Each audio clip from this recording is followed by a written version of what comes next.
Oh, hello. No tardy homosexualists here. In Early, fact, we're fucking early. early. Don't say we're not generous. It's like another like at least 90 2 seconds minutes. free, Yeah, effectively free. So 2 minutes. That's so mental. That is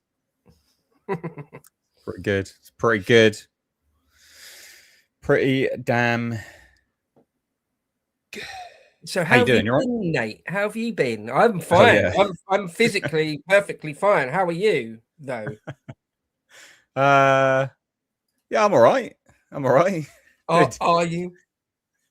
Are you? Yeah. Yeah. Drilled literally an inch and a half into my hand on Thursdays. That was eventful. That was very painful, to be honest. Yeah, I would have thought. Yeah, wasn't a fan of that. I was trying to. It's not. I don't think it's that much to look at, but I mean that is the sort of what it's like. I don't know, 2 mil, 2.5 mil. Went like an inch and a half deep into the muscle. Posted a picture on Twitter because I was just like, wow, that's pretty bad. There's a whole bunch of my tissue and muscular flesh and shit all over it. It was pretty gross. Yeah, the So yeah, picture just you mangled up. posted, there's actual like flecks of like I can only describe as gore, actual tissue on it. Mm, yeah, yeah. But Well, so it wasn't just so yeah, mangled up the muscle. So drilled it in, drilled it out. So mangled up the muscle, and when the wound's not so sort of coagulated over it a little bit, you can actually see the fat tissue as well. ugh. So because obviously So blue. you go in an inch and a half, you're going through all of the layers Yeah. of All right. tissues. Yeah. So that Yeah. was fun. Yeah, and then I spent a couple of hours in minor injuries just because I was like, that was a drill bit that was on my garage floor and it's been inside me now. Should probably get that checked. So Yeah. A fiddle dee dee. That will require a tetanus. Yeah, that would be the thing I would have been most worried about is bloody blood poisoning. Blood poisoning.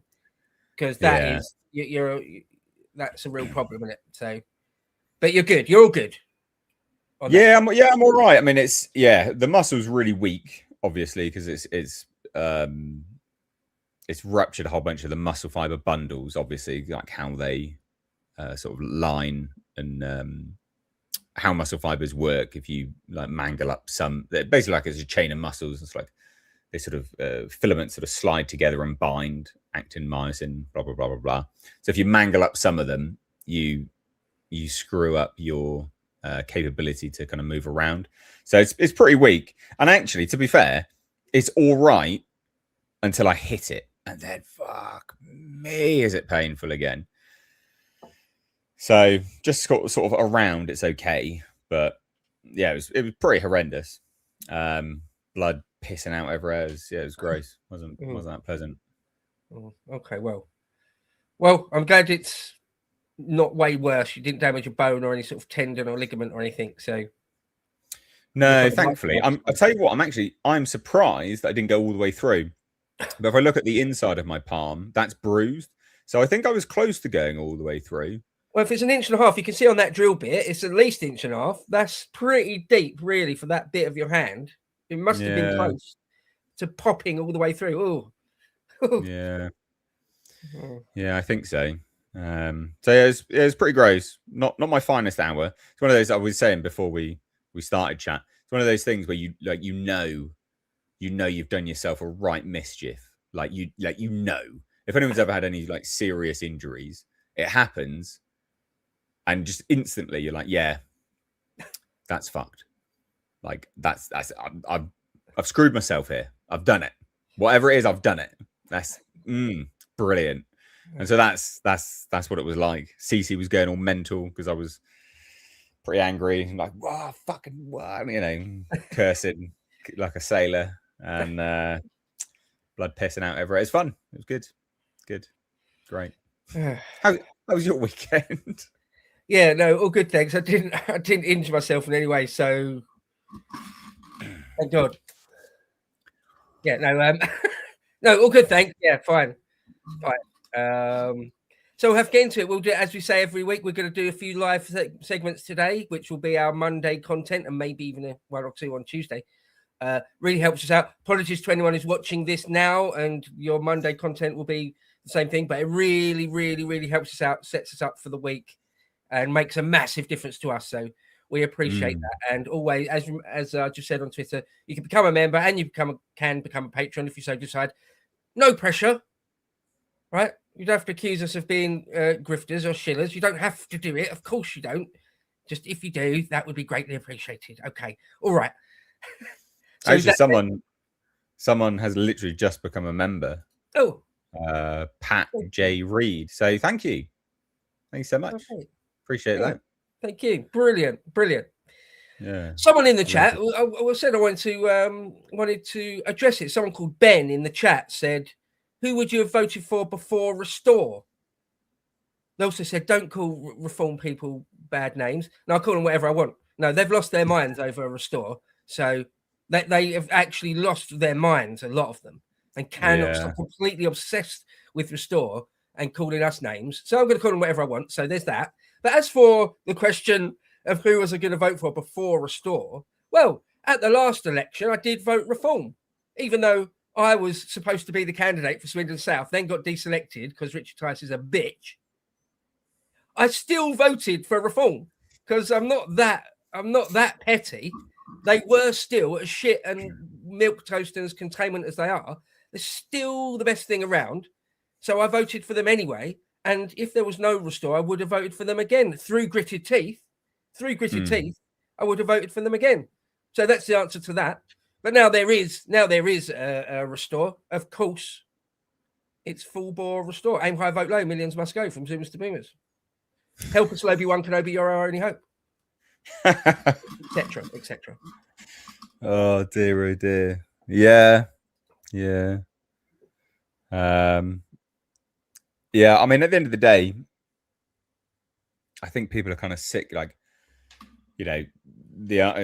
Bennett, we're not going to keep addressing the chat just for now anyway, but just to quickly say it, like, Ben is like, well, you can call them what you want, but it will cause division. And who would you vote for now if there was no reform? So you would be a reform-tard. I assume you mean that if there was no Restore, so you'd be a reform-tard. Well, I guess, I mean, I don't want to speak for Bo, but, well, one, I mean, I don't really care if it causes division, to be fair. Like, they're acting irrational and just they're acting like leftists, and I've got no time for people like that. We're going to go through some segments today which will just make you go, what, huh? It's mental. Some of the stuff that people are doing is mental, all in an effort to keep reform as keep the reform train going.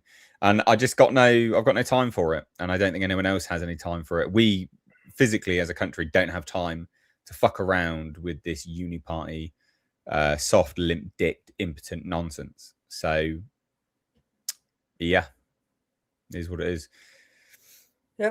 Yep. When Stephen Edgington asked Nigel if he was concerned about demographic change, demographic replacement, Nigel just said no.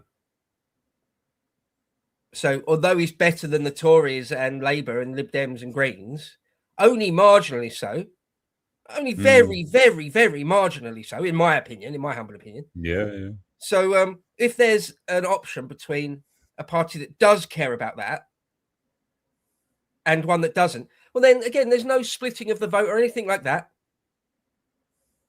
There's no splitting of the vote. There's one that has got nativist interests at heart and are concerned with demographic decline, and all the others, including reform, that don't. It's pretty much as simple as that. Yeah.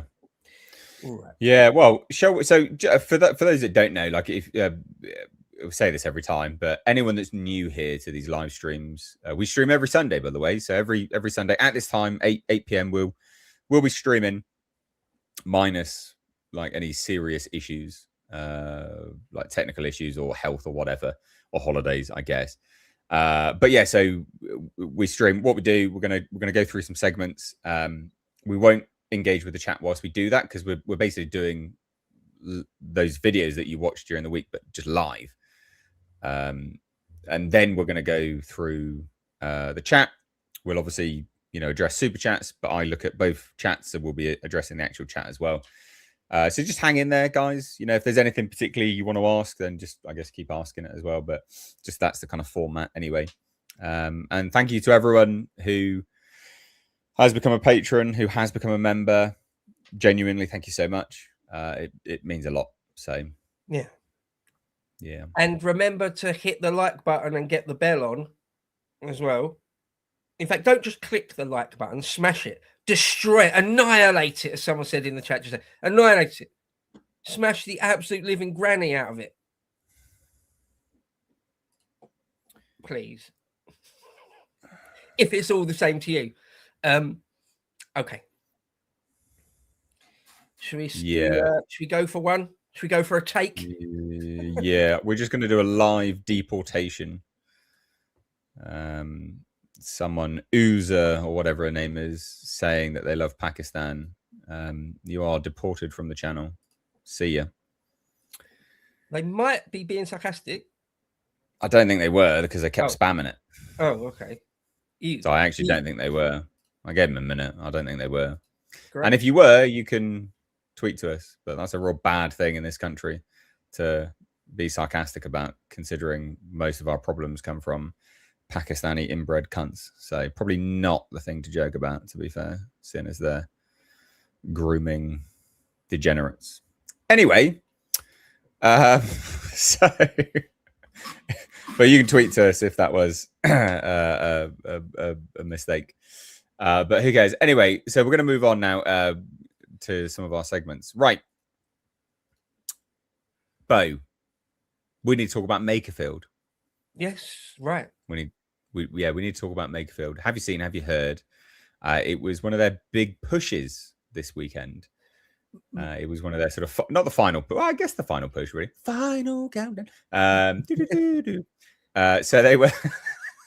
Yes, the last weekend. It's sort of the most important time, right? That weekend just gone. This weekend we've just had.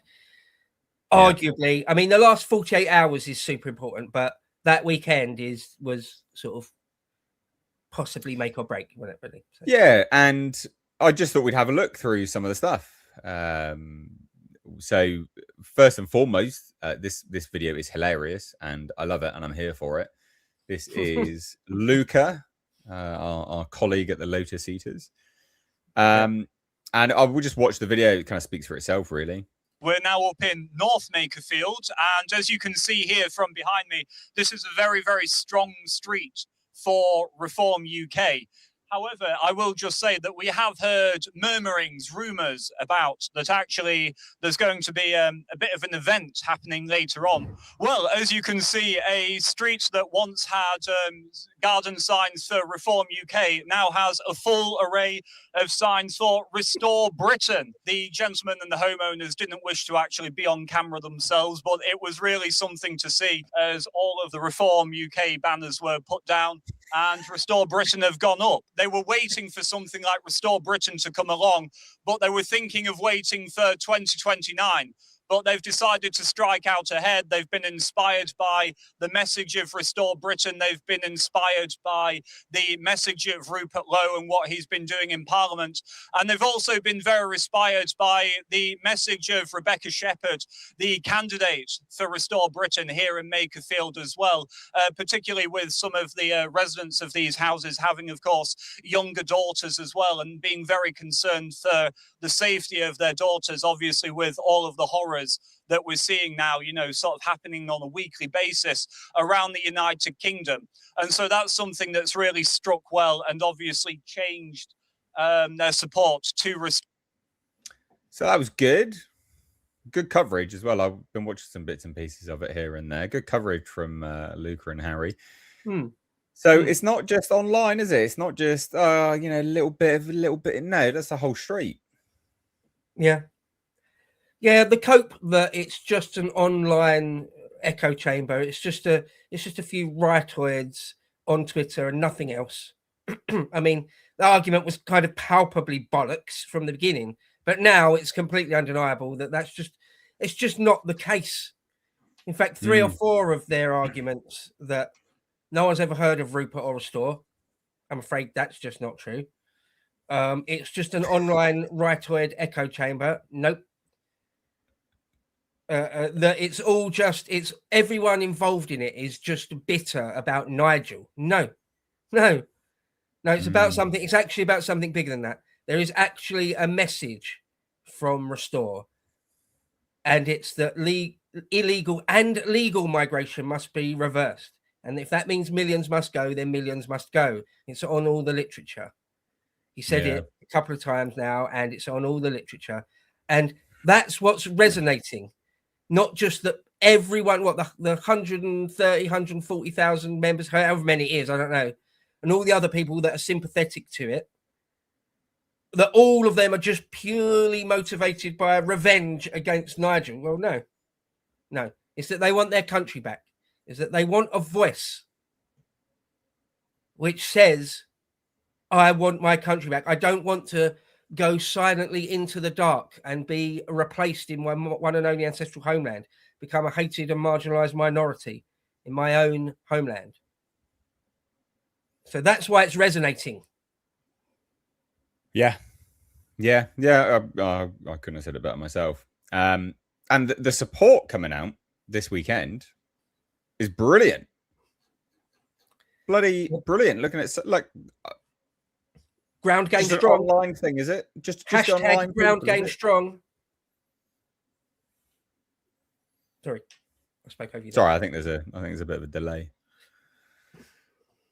But yeah, I mean, it's nice to see. It's really, really nice to see. It's what party is how old now? 5 months? 5 months? Yeah, 4 or 5 months. To have this level of ground game this early on is almost unheard of. I don't know many that are able to assemble groups this vast, and it's a lot of people. That's a lot of people. Yeah, it's good. It bodes well. If Great Yarmouth is anything to go by, and of course that is a small, very, very small, really a tiny slither of cross section, but nonetheless, if that is anything to go by, and it might not be, but if it is, then another thing that Restore's got in its column is that people that have been completely disenchanted and feel themselves disenfranchised by all the mainstream parties, including Reform, at least a chunk of those will turn out for this, for Restore. That makes a massive difference. It was always a calculation. It was always Nigel's and Tice's calculation that you can't be outside the mainstream discourse. You cannot be outside the mainstream leftist-leaning corporate mainstream media paradigm. You cannot be out of it by one toe. Otherwise, that's electoral defeat. No, I don't think so at all. I think half the electorate is dying for someone to stand up for them. Stand up to the leftist corporate legacy mainstream media paradigm of that you can't have a country, you're not a people, be quiet. Yeah. It's I don't mean this as an insult to boomers, right? Like at all. But it is the boomer coded mindset of no, we have to attack people from the center, and the center isn't the center is the left. And it's like, well, no, because millions of people are actually right wing. Millions of people are not even right wing. Millions of people are just normal, and they're like, why are all these random like third worlders in my hometown? What the fuck? Why is there a near beheading in the street? Like, what is going on? Most people are just like, no. It's moderate and sensible to be like, yeah, I'd like all these people to go. Actually, thank you. Yeah. So great to see the ground game. And obviously, remains to be seen how this translates. But it's fantastic, and I just thought we would cover it and just see. Obviously, we'll cover, the actual election results as well. But brilliant, really, really good to see. And well, you can see why people are rattled in the sort of establishment. Yeah, no, it is kind of remarkable. It's sort of better than I'd hoped, to be perfectly honest. I'd always hoped that it was that massive chunk, if not half of the electorate, that was waiting for someone to stand up for them. But I never knew that for sure. I thought it was the case. I was quite confident it was the case. I'd hoped it was the case. But it does seem to be true. It does seem to be true. And as you say, it certainly is, I would say, a centrist position, a perfectly reasonable and rational position, a centrist dad position to say, I don't want my city or town or even village to be flooded with foreign-speaking, first-generation foreign people that have just come here. A lot of them are not working. A lot of them are involved in crime, some very, very, very serious crime, including sexual and violent crime. But I don't want that. That's not the country. That's not the future. It's not the present I want, but it's not the future I want. For my children and grandchildren, etc. That's reasonable. That's okay. It's okay to not want to be flooded by foreign people that are obviously antithetical to us. Yeah, enough is enough. Aim high, vote low.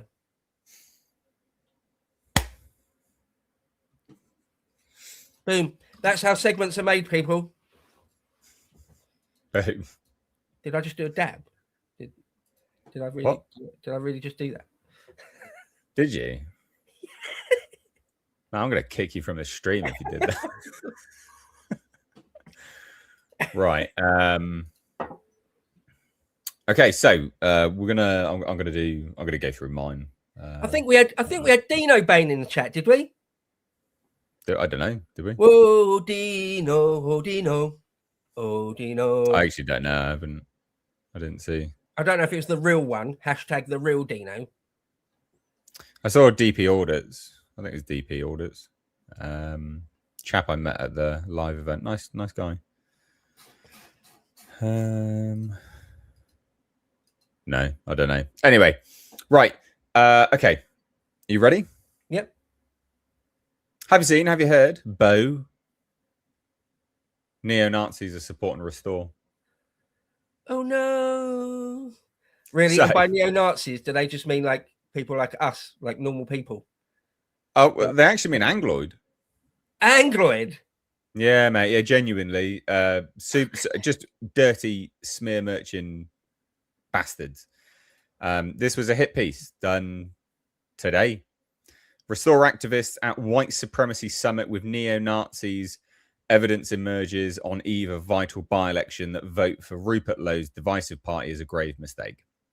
They are pissing themselves. So they're just pulling out all the stops. Racist. Don't care. You're white supremacist then. Yeah. What are we doing here? The Daily Mail. I said, Nate, in my article that got me deselected, got me in trouble with Hope Not Hate, and then got me deselected. I said in that a while ago now, what is it, 3 years ago? I don't know, more than 2 years ago, something like that. And at the time, even some quite based people said, oh, you're maybe going a little far on that one. I'm not sure about that. One of the takes was that the male group was highly, highly subversive.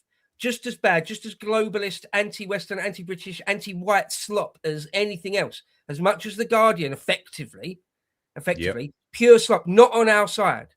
I said that in that. I said I would prescribe loads of things. I would end the BBC. I'd prescribe The Guardian, And I said the male group.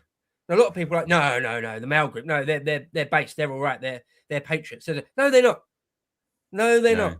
They're really not. They're just as bad as all the others. Look at this. We're having a pop at poor old Anglo. They're clutching at straws, aren't they? Scroll down a little bit. Let me see who wrote this.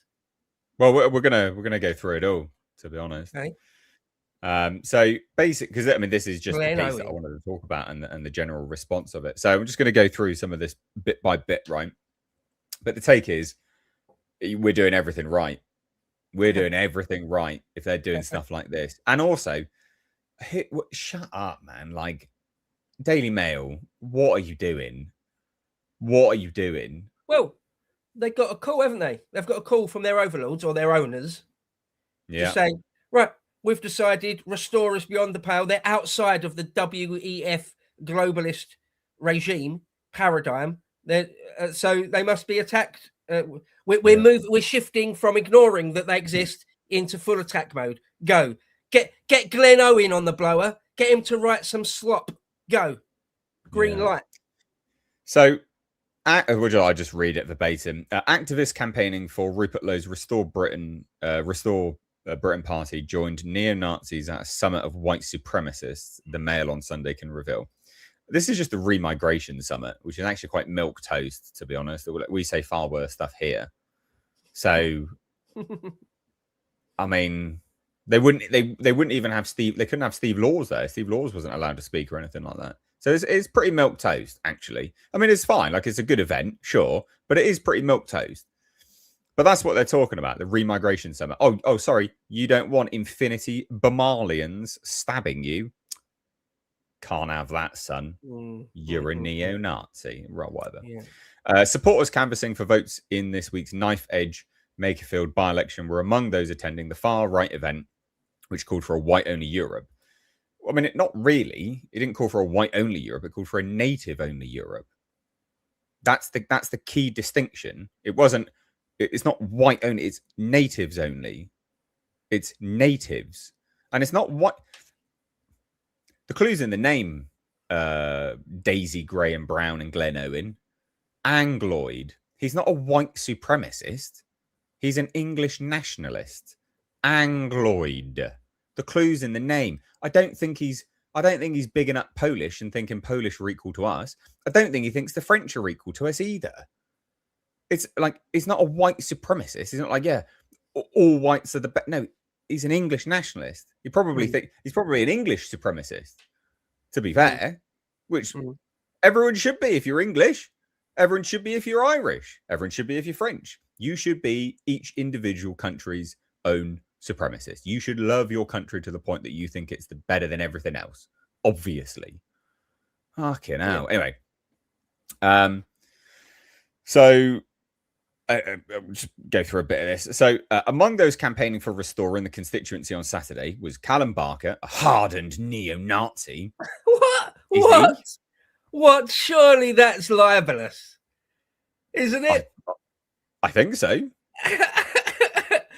Not just a neo-Nazi, a hardened neo-Nazi. Oh, but it's in quote. It's in quote. So I'm thinking that's how they get around it. Fair enough. Someone else has said that and they're just quoting it. Right. Okay. Yeah. Fine. Who was at the extremist Remigration Summit in Portugal 2 weeks ago. No, what's extreme is flooding the Western world with the third world. That's extreme. Wanting your country to not be subsumed in detritus is not extreme. Yeah. That's moderate. Flooding a small island with 20 million new people in a generation and then gaslighting anyone that notices or says anything about it. That's extreme. That's fucking extreme. Mad. God damn these people. Fucking idiots. Remigration is a far-right concept referring to ethnic cleansing via the mass deportation of non-white minority populations. Sure, whatever. It was conceived as a response to the Great Replacement conspiracy theory. We're about to be a minority, so shut the fuck up. Yeah, how is it? Who do you think is going to buy your shitty little paper when we're a minority, you dipshits? Everything you love, completely destroyed. Which asserts that global elites, often Jews, are systemically trying to replace white people with immigrants. Over 40% of births last year were from foreign people. Foreign-born nationals. Over 40%. Sorry, at what point is it a replacement? At what point? So anyway, they name him as well, Lorcan Barker. So they're trying to like dox him / name him and sort of get it out there, you know, whatever. His name's already out there. Yeah, but so Barker has posted images that reference 1488, shorthand for a 14-word white nationalist slogan, and 88, which stands for Hail Hitler. H being the 8th letter of the alphabet. Lucy White, another Restore activist, spoke at the conference and interviewed prominent American white supremacist Jared Taylor, whom she described as a true pioneer, a true legend. Also addressing a panel. Isn't he a bit? Is he a bit weak sauce? Isn't he? I heard he was a bit weak. Yeah, didn't he vote Democrat? I don't know, but anyway, like Lucy White, right? That Lucy White, she's pretty damn based, to be honest. She's pretty good. I think she's pretty damn good. Well, she once spoke to Jared Taylor. Oh, fuck off, mate! Honestly, it's so weak, isn't it? It's so weak. Like, it's a hit piece the other day, and it mentioned that Rupert once texted Isabel Oakeshott and told her to piss off. Like this stuff. Lucy White was there, and she once interviewed Jared Taylor. It's like it's the most pathetic thing, isn't it? It's embarrassing. Oh, and all Streisand effect for us as well, of course, isn't it? Oh yeah, yeah. This is good. This is good. Yeah. Oh, what? Sorry, you want to send everyone home? Sign me up. Yeah. Where I sign. Yeah. I don't want beheadings in the street. Funnily enough, that's not normal. It's not normal for a Western civilized country to have people attempt to behead individuals in the street. It's not normal. There was also, I don't know if you saw it, literally like a day after or 2 days after that horrible event in Belfast, a 17-year-old girl got stabbed in the throat in broad daylight. Just what? Like, what is going on? This is not normal. It should not be. We should not be desensitized to this stuff. This is awful. It's truly awful. We don't have to live like this. We can choose, a better way. Anyway, so also addressing a panel, there was a Restore activist who uses the name Angloid online, but has been identified. Oh, well done. You identified him. Well done. Yeah. As 19-year-old Lorcan Barker. All three have been pictured with Mr. Oh my God. They had photos of Rupert. Barker recently posted a video claiming that Reform UK had gone woke. Yeah, they have. After Mr. Farage stated that the mass deportation of hundreds of thousands, I want millions, but okay, of immigrants was not a realistic possibility. It is. They came here, they can leave. It is a possibility. Yeah. And other countries do it all the bloody time. So yes, it's possible. Yeah. Eminently so possible. They just keep going on, Or Steve Laws, another vocal backer of Restore, has been described as a neo-fascist and ethnic cleansing extremist. He was also at the event. Laws, who on Saturday posted online about the success of Restore's Makerfield campaign, said last week, "We all know Jews should be deported. I don't care where they go, but they can't stay here." God damn. A Restore Britain spokesman last night described the revelations about the summit as totally irrelevant and a hit piece. Yeah, it is.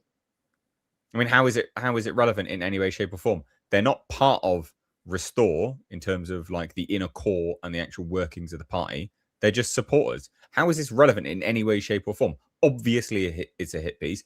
Obviously, it's an attempt to smear people, by proxy. Like, sorry, they campaigned for you. You're all neo-Nazis now. Then it's lazy. It's so lazy. Yeah. The argument that that someone like Angloid is a hardened neo-Nazi. He's just a lad who has noticed that his country has been stolen from him. His heritage, his birthright has been and is continued to be stolen from him. And he's got the balls to say something about it. Right, that makes you a hardened Nazi, according to the Mail. All right, okay. Apparently. Well, we'll see how long this legacy corporate mainstream media paradigm can last, because it can't last forever. If you're going to demonize every last person that says anything about it, between 10 and 20 million new people since 1997. Many of whom commit atrocious crimes, a big chunk of which are not here for us to help us to further the country or anything like that. The majority are a financial drain, etc., etc., etc.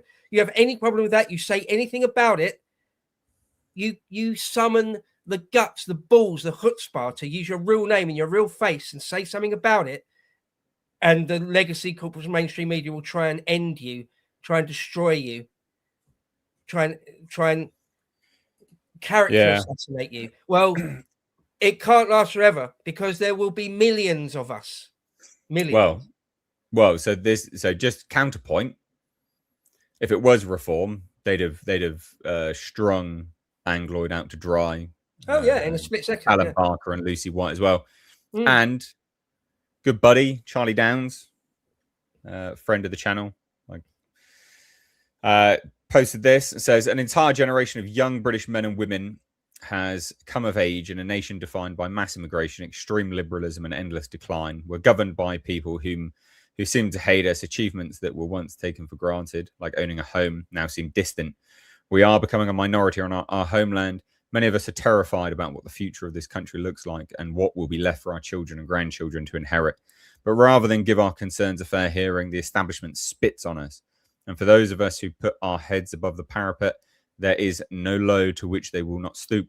In their desperation to preserve their dying political order, they will viciously smear decent young men and women like Lorcan, Angloid, Cow, and Lucy Jane White as neo-Nazis for the crime of wanting to live in a safe and prosperous country.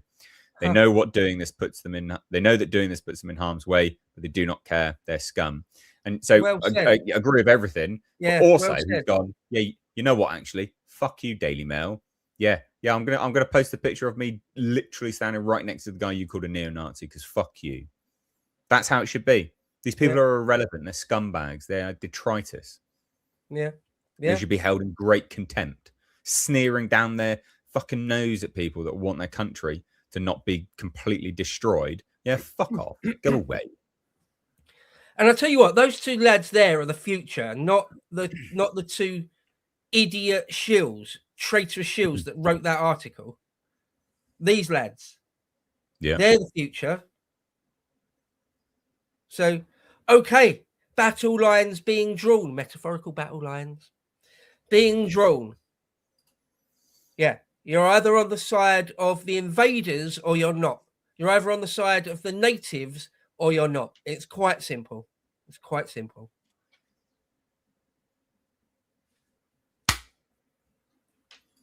Boom. Thank you so much, everyone. We got nearly 1,200 people watching live. That's great. Thank you. You absolute bunch of legends. Great to see. I scheduled this one a bit late, guys, so I am sorry. I don't know if anyone got notifications for it. I was actually working on my truck and crap like that today. It's been a bit of a pain in the ass. So sorry, do apologize. But just because we're here and I'm speaking a little bit between segments, if you're new to this, we actually live stream every single Sunday at 8 p.m. UK time. So if you've come in and you've gone, oh, I didn't know you guys stream. This is cool. Like, nice, excellent.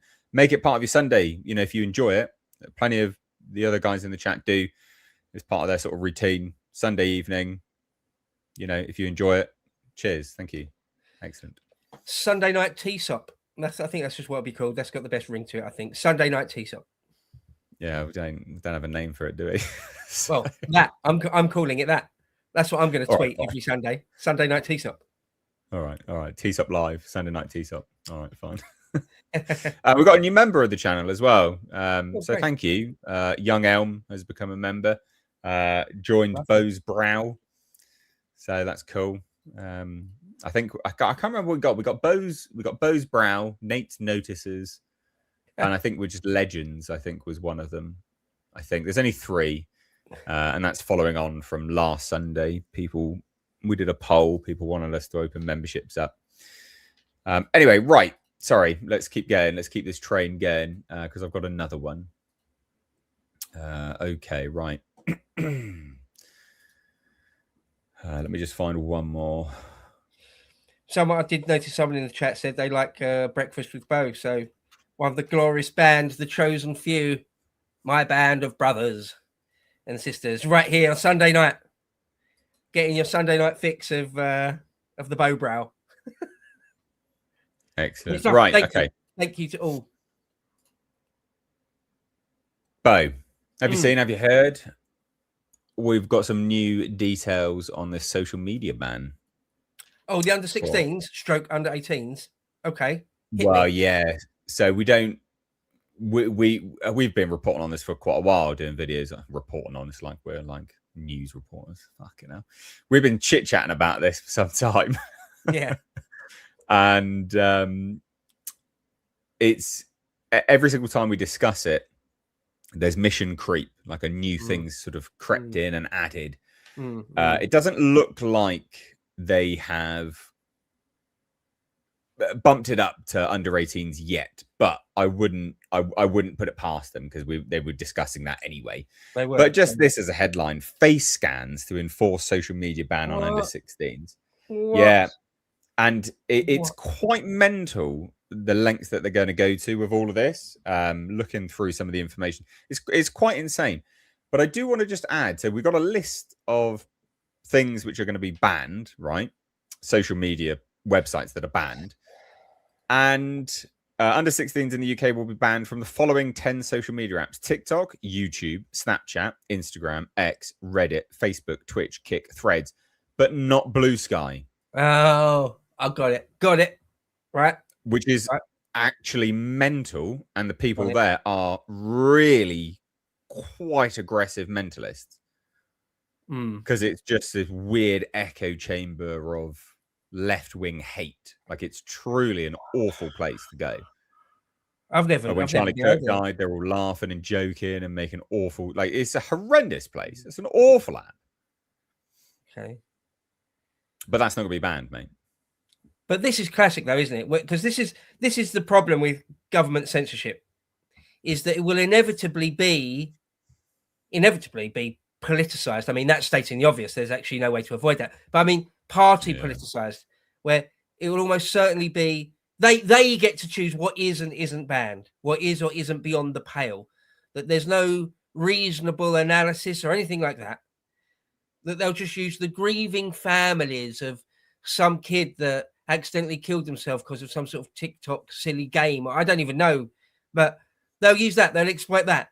You don't want your little child in the playground of the primary school to be shown hardcore pornography or like real life snuff footage. You don't want that, do you? Okay, so let us ban everything we don't like along party political lines.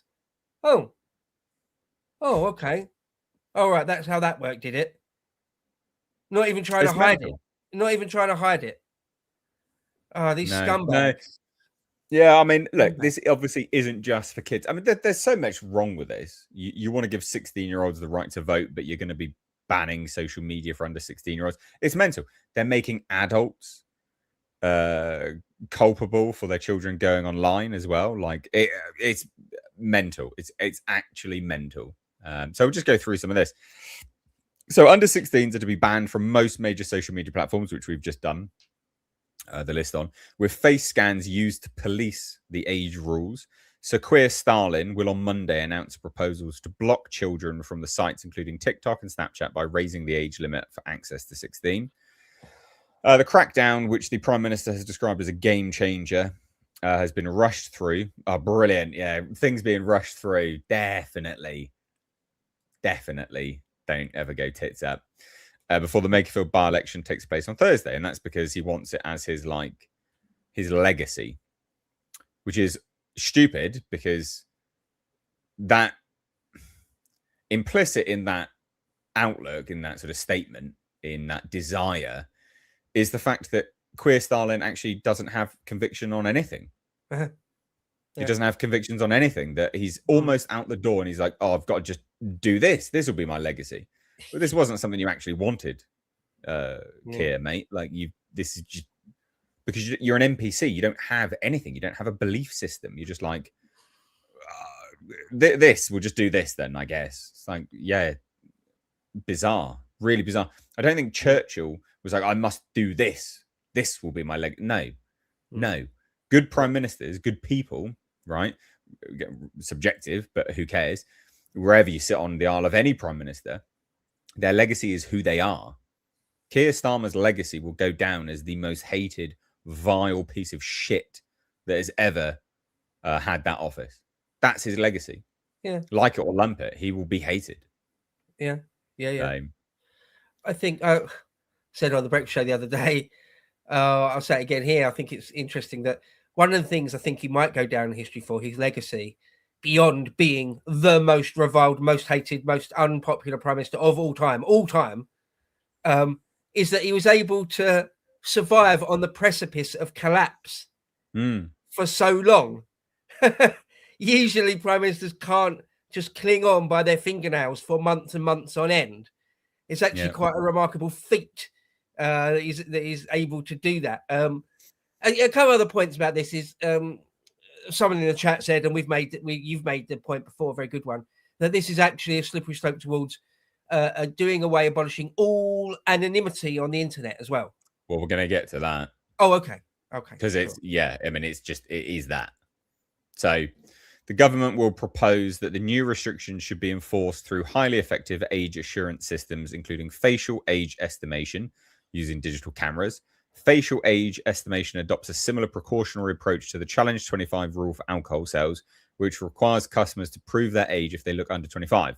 Other methods set out by Ofcom include digital IDs, credit cards, open banking, passports, phone company age checks, and email age estimation, where a person's email usage is analysed to establish whether they have accessed other services such as bank loans.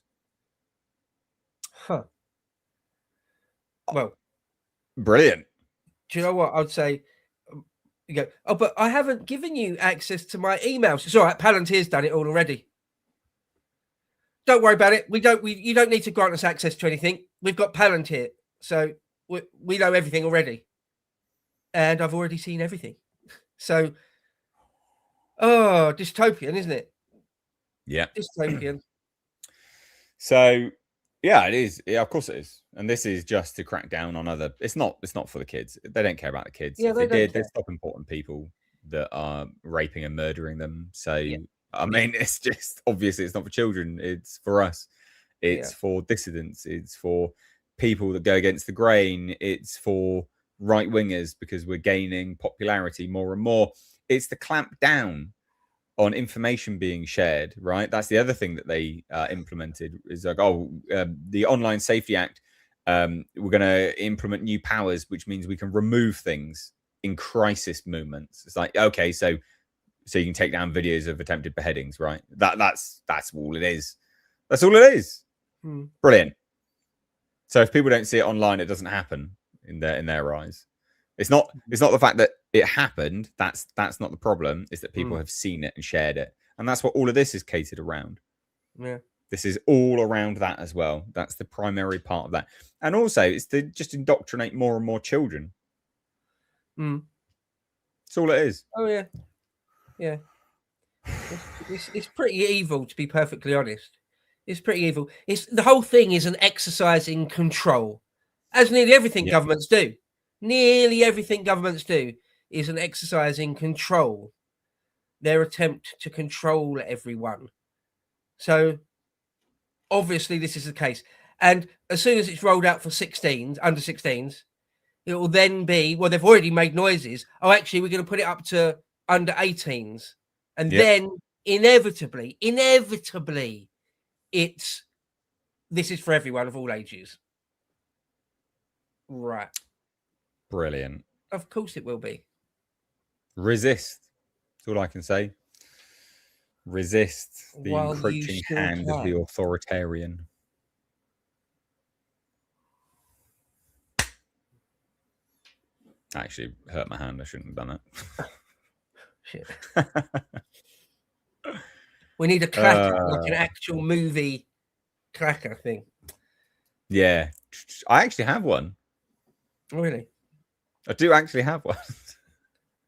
What? Not just a shitty $1.99 one from a shop, but a real life movie one, heavy duty real life movie one. Oh, cool. Yeah, because when I did some short films, I actually used them on that. Nice. So. Nice. Oh dear. Right, okay. Do you want to do yours now? Do you want to do which one do you want to do first? Whatever one was first. What one was it? Was it the Iran one or the other one? I think it was the Iran one, yeah. Oh, is the Iran one? I think so, yeah. All right, okay. All right, you ready? Yeah, definitely not yawning yet. Pardon me. Nate, I think we need to check in again with what's going on in Persia. Well, the Near East, in fact, everywhere from Lebanon, Beirut, northern Israel, all the way to Tehran. Have you seen this? Have you heard about this? What's going on lately? We are recording, for anyone who's watching this out on the internet at any time in the future, we're recording this on the evening of Sunday, the 14th. And as at time of recording, this is what's been going down. So actually, a little bit of history repeating, very, very similar to what happened this time last week, is that Lebanon fired some things into Israel. Sound familiar? Yep. Or rather, Israel claimed they did. They were all shot down. Then Israel retaliated by blowing something up, blowing some Hezbollah buildings up, or buildings they said was Hezbollah, in Beirut.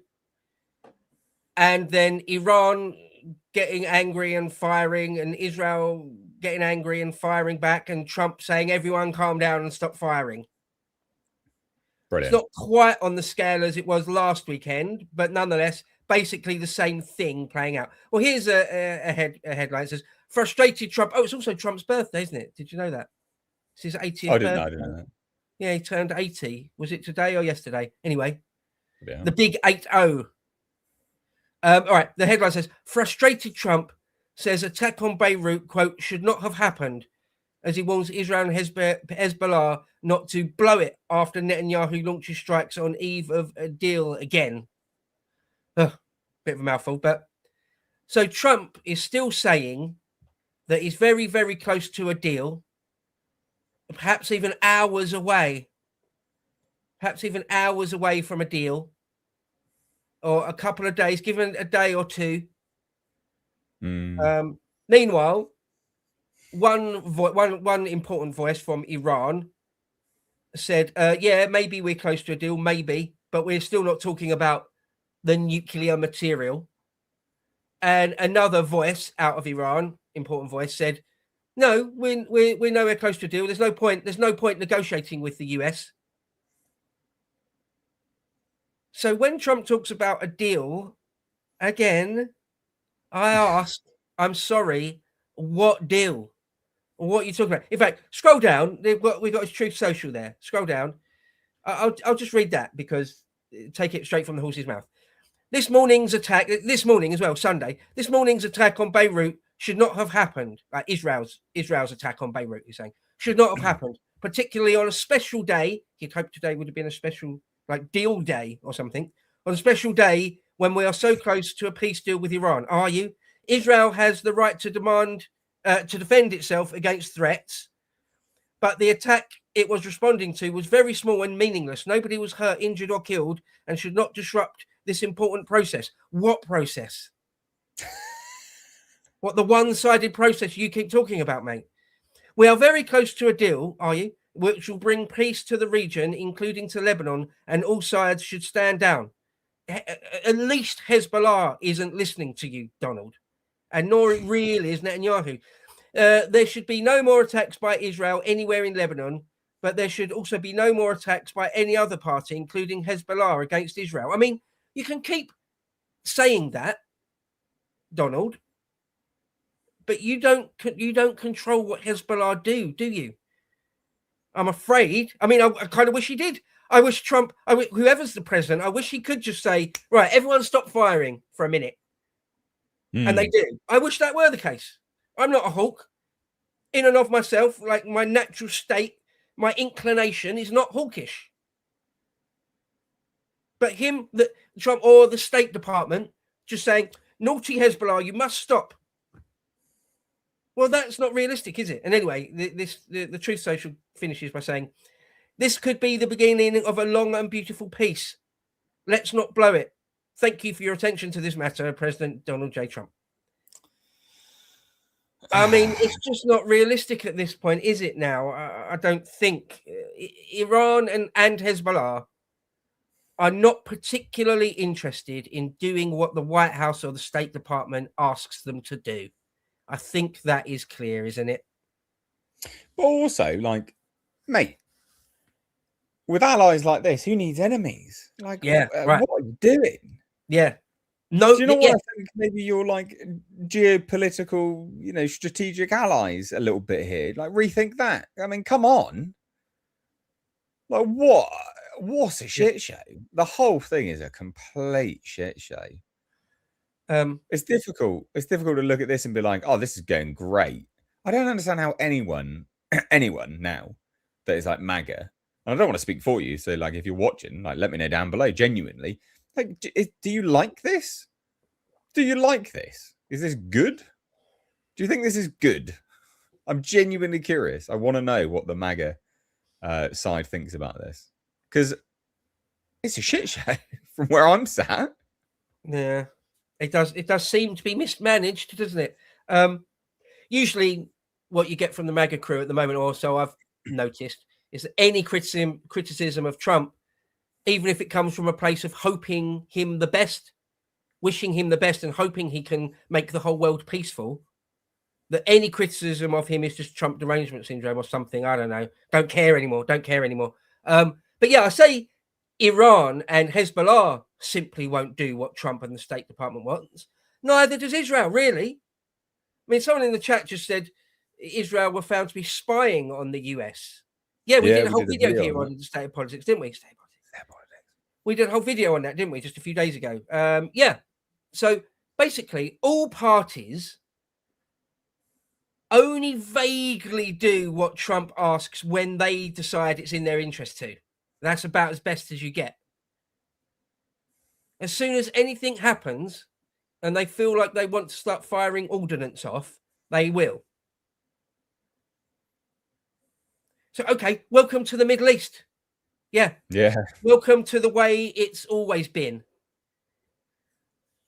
That part of the world, from the Mediterranean out to the Zagros Mountains and beyond, between the Indus Valley and the Mediterranean, right?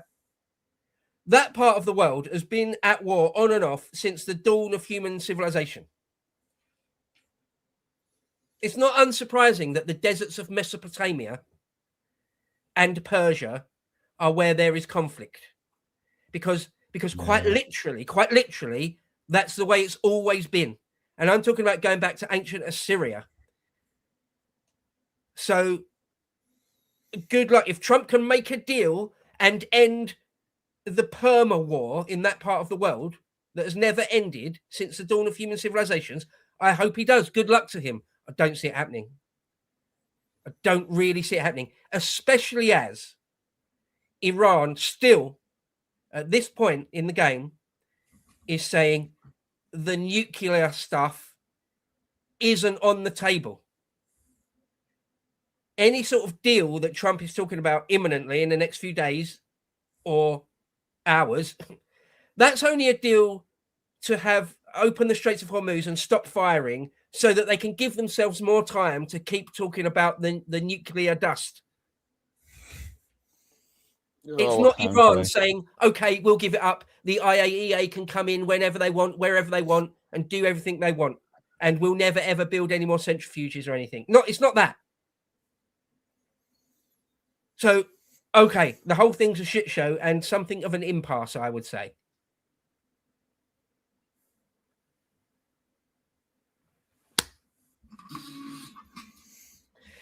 Segment 4 in the bag. It's in the bag. All right. I'll just load this out. We got one more. I don't know if you want to do it, Nate. We'll let people know. And they're like, this is live. We'll let people see what they might get if they've become a member or a Patreon. Me and Nate talking about stuff in real time. Oh, yeah. Nate, do you want to do the other segment I've got? Is do you want to do it? We could. It's a bit. Yeah. All right. I think it's all right. I think it's a good one. Right. I was going to make a meta point about it. So, okay. All right. If you've got believe in yourself, mate. Yeah. Well, it's not me. It's the quality of the content. Got to believe in yourself, mate. All right. Got to believe in yourself, right? Okay. A little bit of self-confidence, bro. A little bit. You go in there and you make it about you. You can do it. All right. You got the video and yeah, I've done it, mate. Okay, all right. Ready? Come on. Fucking hell. Here we go. Nate, I think we should talk about one little incident that happened in Harrow. And I talk about, don't I? I've said it a number of times. I'll say it again. That individual incidents, like just the case of one murder or one rape or something like that, or one example of injustice or something, is not really necessarily in and of itself sort of newsworthy, I don't think, often. But then sometimes there is an individual case where it's actually indicative. It actually speaks for something much bigger and larger that's going on. It's just a classic example of something that's happening much more or on a much larger scale.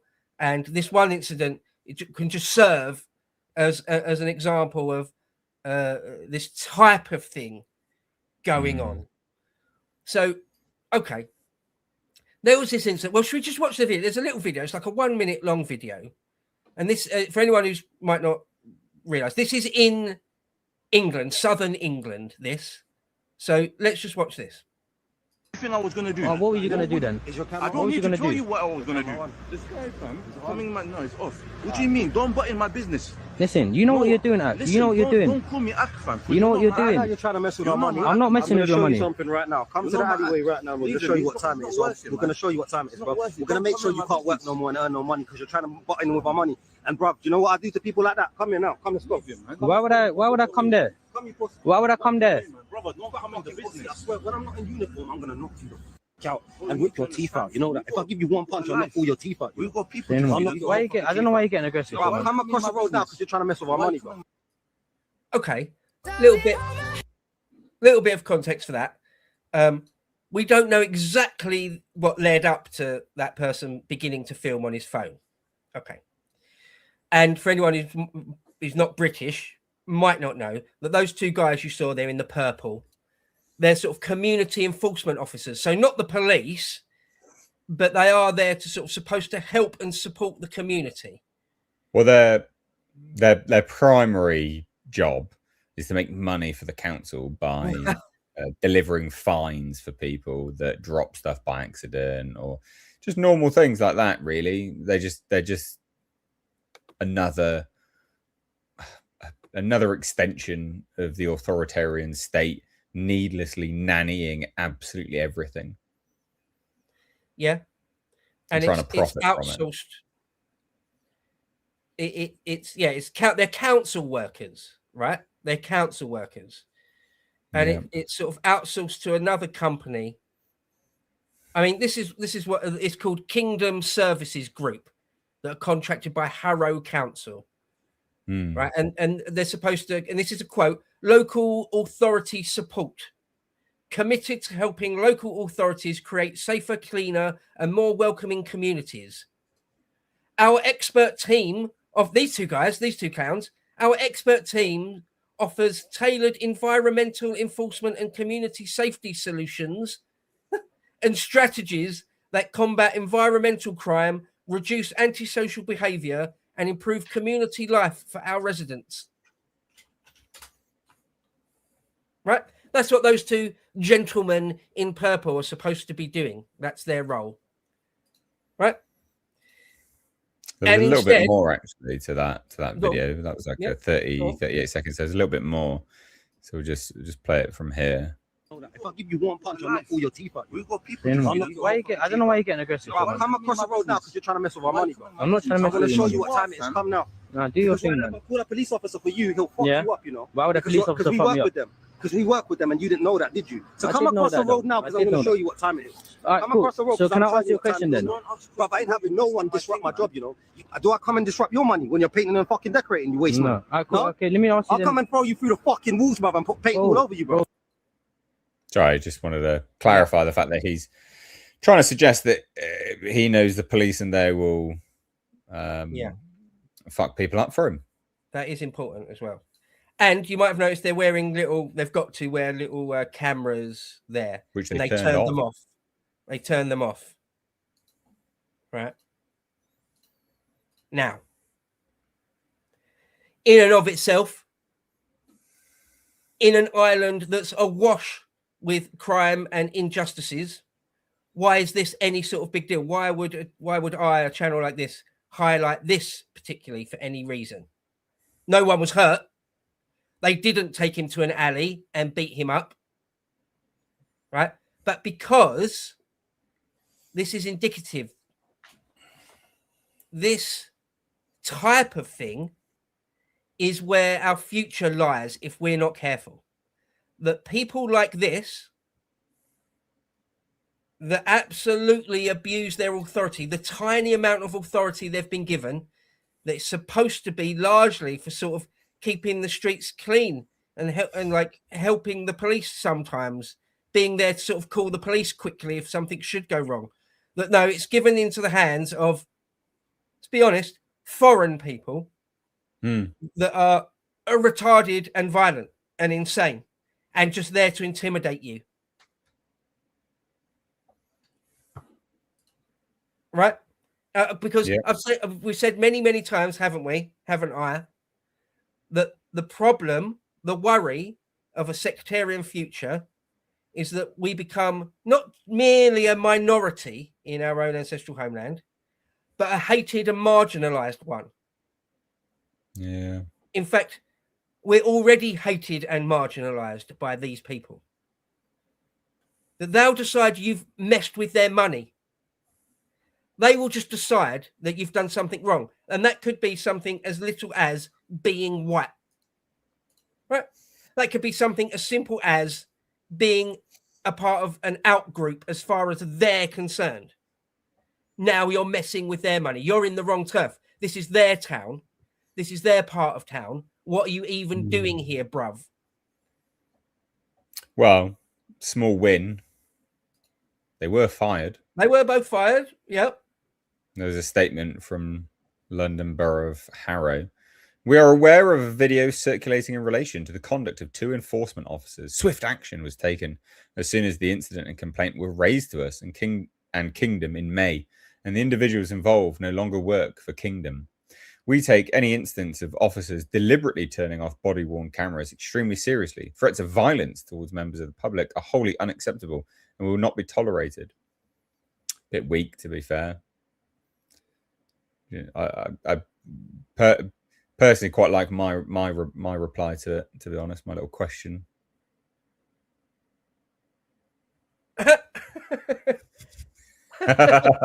Anyone who's only listening to the audio of this, Nate typed, how many of your staff are inbred? A valid question, sir.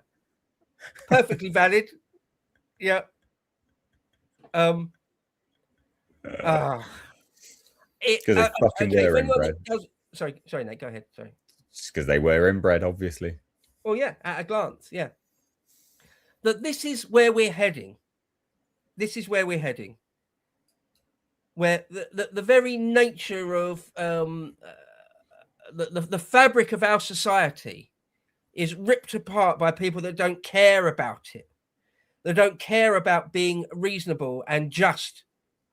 They don't care about that. They don't care about community, like the safety or on the streets. They will cause chaos and violence, if anything. They will threaten or actually beat people up. Right? Yeah. Anyone that's still delusional enough to think that there's no problem, that diversity is a strength, nay, our greatest strength, you're terribly, terribly mistaken. This is what it leads to. This. And I don't want it. I don't want it. And I'm going to say so. So there it is. We need to wake up as many normies as possible. That's our job now, really, isn't it? To get the message to as many normies as possible. As many people that haven't woken up as possible. So we can try and save the country at the ballot box before even that is too late. Those people in the chat, I'm sure, will immediately say, oh, it's too late. Vote harder, Lamau. It's not too late, in my opinion. But it's a worrying trajectory we're on, is it not? Because you know, deep down in your heart, even if you disagree with us, deep down, you know, I'm talking to the few lefties that hate watch this stuff. Deep down, You know, don't you? That was the future. That could be you on the street at some point.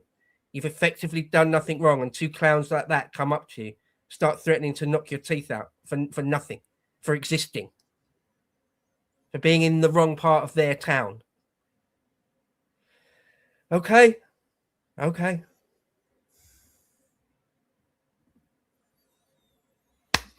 All right, done. Boom. Dunsky. Just we actually had 2 other people became members whilst we were streaming. Nice. Whilst we have been streaming, sorry. So just want to give them a shout out.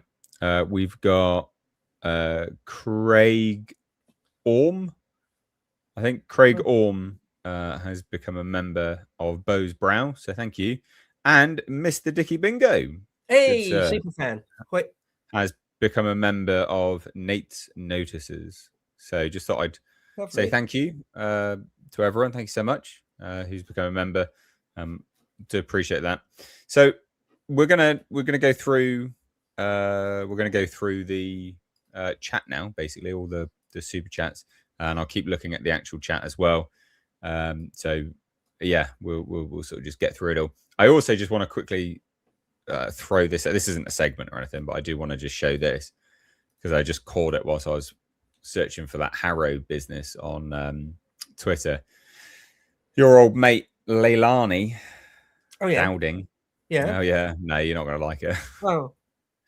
I'm a huge supporter of Rupert Lowe, but if Labour get in because Restore split the vote, it will be unforgivable. If Burnham doesn't win, he can't run for PM. So why in the world would anyone split the vote? What the fuck? What do people think Burnham is? Why the fuck does everyone think Burnham's like this massive, monstrous beast? He's a fucking limpet, dipshit. What? Oh. I don't get it. I very, very, very, very rarely, hardly if ever, basically never simp. Do I? But for Leilani... Well, you're not going to simp now, are you? No, look, I'm not going to... it's a bad take. Oh, that's it. All right. It's a bad take. Diplomatic, mate. Diplomatic. It's a fucking terrible take. It's awful. No, Leilani, love, get a clue. That's a dog shit take. What do you think you're talking about? Like, yeah, you're not a political analyst. Like, that's you're wrong. I'm afraid. Please don't come back on Load Seaters and we'll chat all about it. We'll have a very, very friendly, good, proper chat. There's no need. I don't want to be antagonistic and be a dick about it, but that's a poor take. Right. We'll move on now. Moving on. All right. Shona's back. She's back in the chat, sending super chats. She couldn't do it last week for some unbeknownst reason. YouTube did not like her. Shona says, my ex put a knife right through his hand. I was talking about my drilling in my hand. Yeah. Well, yeah, that's not good. His index finger no longer works. Yeah, I mean, it's no small thing. It's pretty bad doing stuff like that. There's a few accounts I've known of people that have been injured in war in World War II and they get shot through the forearm or through the hand. And then their hands like all gimped up forever because it just blows out. You destroy the wrong ligaments or tendons and it can't be replaced and stuff. So you're a little bit of a lucky boy, Nate. It could have been so much worse. Yep. Yeah, it really could have been. Again, I'm looking at that bruise. I think it almost came through because it's pretty bruised on the other side. So I think it almost came through, to be honest. Like it's exactly the drill path, you know. You'd be like Verbal Kin. How do you shoot the devil in the back? What if you miss? Right, okay. Matt says live stream this Thursday, champagne with Bo. No, we won't be. No. But I'm hoping to be. It won't be a live stream for State of Politics. It just won't. But I'm hopefully sort of looking like 90%, 95%. I shall be up there on Thursday. Hopefully making a bit of content for Lotus Eaters. Either way, filming some stuff. So Nice. yeah, you'll get something one way or another. Nice. We got 1,200 people watching again. Can I just ask if you guys could hit that thumbs up button? That'd be really, really good. Just helps, and well, I think it helps. I don't know. People say it helps. I think it probably does help. So maybe if you could, that'd be great. Anyway, Shona again says Restore Guy said we want PG Woodhouse Vision. Yeah. I don't know what that means. I know PG Woodhouse. I've read a fair bit of PG Woodhouse, but I don't know what PG Woodhouse Vision means. I suppose it just means very, very quaint. Like PG Woodhouse, for anyone who might not know, just wrote very, very English, very, very quaint. Or I mean, he did the Jeeves and Wooster stuff, for example. Just very, very English, very, very quaint. No one ever gets hurt. There's not really like really horrible, nasty, vindictive stuff ever happens in PG Woodhouse. So I guess it just means return to a nice England, basically, I suppose is what that means. I guess. Yeah. Brute Life says, despite its infancy, Restore already has more policies than Reform. We're shaping the conversation and taking the wind out of their sails. They look weak. They do. Yeah. No, you're not wrong at all. The policy guys at Restore are good. That's one of the most pathetic copes that the Reform tards do, is that no one at Restore's like got decent policies. Like their policy team is a bunch of idiots, or like their policies haven't got policy. Intelligent. No. They've got a great policy team. Great policy team. Harrison Pitt is like a prodigy. He's one of the most intelligent men I've ever met. Yeah, he absolutely knows his business. A highly competent person. And some of the other people that are involved in the specifically the policy side are very, very serious, very, very well-read people. And yeah, they've made policy documents more than Reform have. Yeah, much more. Yeah. So yeah, from that point of view, Restore are very serious. Their ground game is strong. Their policy team are very strong. Their online game is great, and they've got the charismatic leader. What more can you ask for? And their message resonates with millions. Yep. Keep calling it a one-man online account if you want. It's not true. No. Brute Life also follows up and says, we have everything to gain and nothing to lose. Well, we have everything to lose. Oh, nothing to lose but our chains.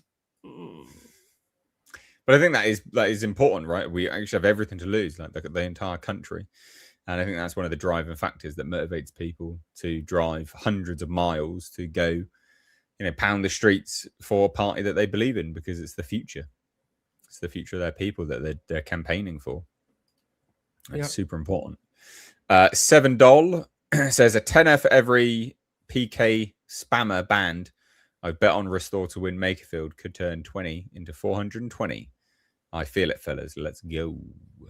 Yeah, I don't know what that thing was doing.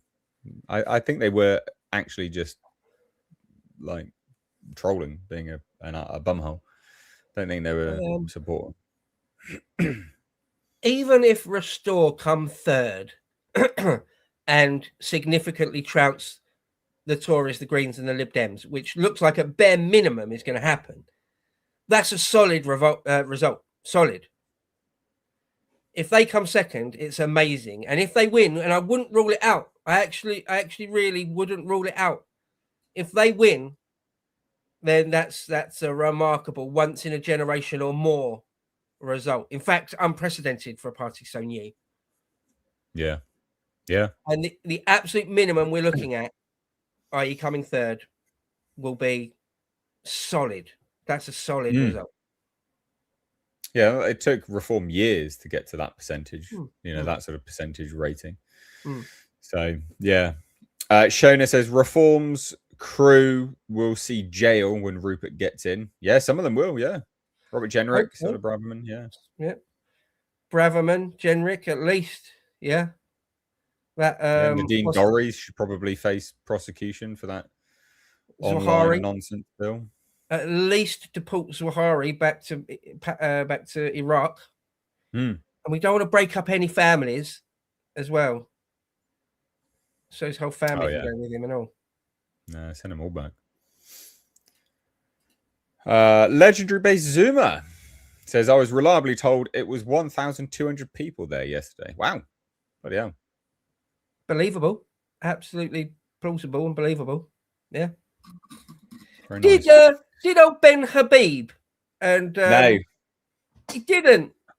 No, which actually I was thinking of doing a segment on it, to be honest, because I think, sorry, I'm just sorting my seat out. A bit uncomfortable in my back. I don't get his angle, mate. I don't get his angle. I don't understand. All signs point to him trying to infiltrate and cause actual issues rather than be sincere and authentic. Yeah. Yeah. Absolutely. At this point, I view Ben Habib and his little familiar, that little familiar Baraka. He's got, whatever his name is, Baraka or something, isn't it? Yeah. They're simply agents of chaos as far as Restore are concerned at this point, in my opinion. Yeah. Of no value other than to stir division and cause division. So I'm glad he didn't turn up. Glad. Yeah, likewise. I mean, I had it on good authority that what he was trying to do when he attended, if he was to attend, what he was trying to do was turn it into a big photo op. So get photos with Rupert Lowe, get videos walking around with Rupert Lowe, basically turn it into a bit of a Ben Habib show, I guess, and sort of, you know, I like get loads of media assets, like, you know, photos, videos, stuff like that. Gross. And I know, and I have that on good authority, i.e., that was absolutely what he was trying to do. So, and so basically, no uncertain terms, he was basically told, no, you're not doing that. Yeah. So maybe he didn't want to go because of that. Oh, yeah. He just needs to be ignored at this point, doesn't he? He needs to be ignored. What else is there to do with someone like that other than starve them of oxygen? Just turn your back on them. Just ignore them. Let them spin their wheels. Let them waffle away into their ever dwindling audience. What else is there? Ugh, gross. Gross. Shona says, left will all be at Bonnie Blue's piss party. Ugh, that is, Shona, that is a mental image I did not want. Thank you very much. But thanks for the super chat. Brute Life says, I don't expect us to win yet. I do expect us to do well. Will a good result force Nigel into negotiations? Reform have enemies on all sides? No, because Reform and the Tories are already openly talking about a pact. So no, it won't. But that's even worse. That will tank Reform even further. So good. Yeah. Do it. Fucking make a pact with Kemi. Do it. I dare you. Do it. Restore have got to defeat everyone on their own terms. They've got to defeat the Conservatives and Reform on their own terms. There should be, obviously I can't speak for Rupert or anything, but I would like to think there'll be no pacts. Should be no pacts. No. Because any pact with them will inevitably just allow in the globalist treason once again. And that's exactly what the Restore project is against. Hopefully, when the time comes, when the time comes, they'll hold fast. Shona again says, Bo is tripping, throwing gang signs. Was I? I don't know. I think that was. What? What? My dad's from Oregon. The West Coast is the best coast. West Said. All right, mate. Yeah. All What? right. Sure. What? Yeah. No. Good. Good. Yeah, you do that, mate. Legendary Basis Zoomer says I told the Daily Tory Graph to fuck off yesterday. Nice. Based. Nice. Base Zoomer. Base Zoomer. Yeah. If anyone's like up there and the corporate legacy mainstream media want to interview you, obviously make your own decisions. All I would say is I'd be inclined to say, yeah, no thanks. Yeah, what? So you can take what you can misprint my words, deliberately take them out of context. No, go away, go away. You've had your time, legacy corporate mainstream media. You've had your time. Not interested in talking to you. No, thank you. So yeah, legendary base zoomer made the right call there. Brilliant, in fact, brilliant. Shona says where white supremacy summits. I never got asked. Yeah. It's not even that. That's the thing. God damn. Yeah. These people. I know Anglord was a bit worried about that. So I hope I hope he does all right. I hope the sort of backlash from it isn't too severe. Don't worry about it, mate. Wear it as a badge of honor. Wear it as a badge of honor, sir. F them. F them. Filth. Lord Charfield just sent £1.99. Thank you. Oh, thank you. And Jacob says, when can we purchase a mug with Nate's likeness? We need more than just bows. Yeah, what is going on with that? What? Merch. We were supposed to be talking about it. Yeah, we haven't really, have we? We were supposed to. You said you were speaking to Little Harry about it. You said this. Do you not remember? Oh yeah. What the fuck? It slipped my mind. I'll talk to him about it tomorrow. I guess he has got a lot on his plate. I mean, yeah. But yeah, I'll talk to him tomorrow about it. Yeah. All right. Okay. Have you got a likeness that's just immediately recognizable in silhouette though? Yeah. Oh, good. Got my Chad jawline, mate. Big traps. Oh yeah, big traps. The earring thing. Yeah, okay, could do. We'll see. I don't think anyone's. I didn't know he was going to buy that. We'll see. We'll see what little Harry can do. Yeah, I don't think anyone's going to do it. I don't know. Shona says, "How long until mainstream media say Rupert is dressing as a woman?" Oh, just throwing stuff out of everywhere. Yeah, I don't know. I don't think they'll go down that route, but the attack vectors are interesting right now. That's for sure. It'll get crazy. It's like the real Rupert Lowe was abducted at some point in 2023, and this is a doppelganger. The real Rupert Lowe is hanging out on a bus on the dark side of the moon with Paul McCartney and Elvis and Bruce Lee. Did you say hanging out on a bus?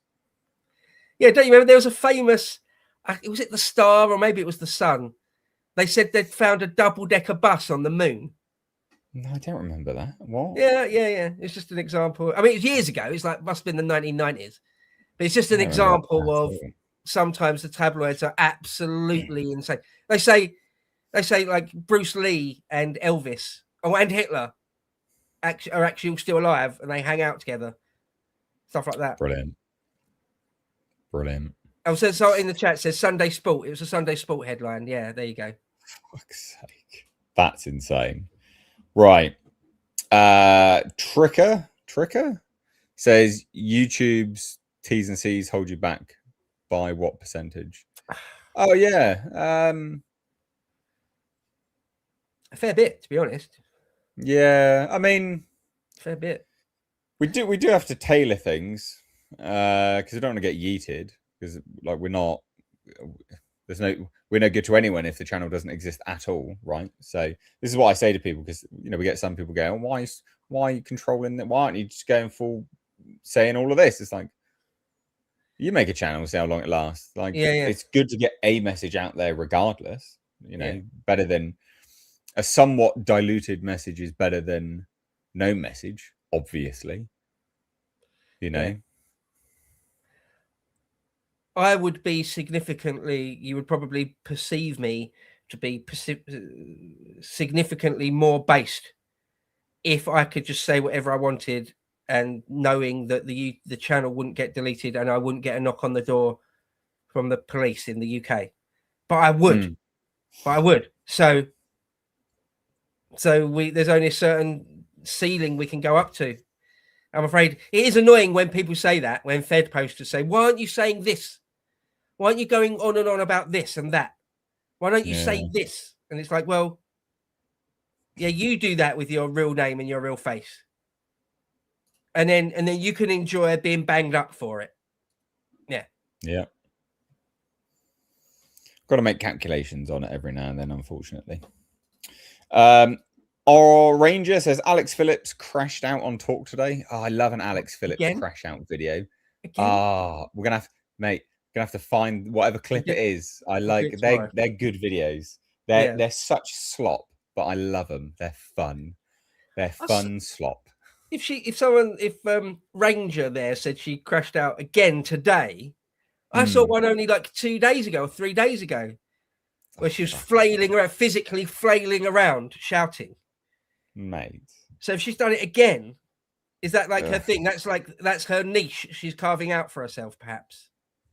Just crashing out all the fuck. So hysterically crashing out. It's not a great look, is it? Really. Mental. Although I must admit, the actual content of what she says in the last 2 or 3 crash outs I've seen of hers, the actual substance of her argument is sound. Like she's just completely and utterly frustrated with all the sex crime that goes on against girls. Yeah, that's sound. Yeah. What are you frowning about? Are you saying the substance of a crash out? She's been crashing out about Restore. What?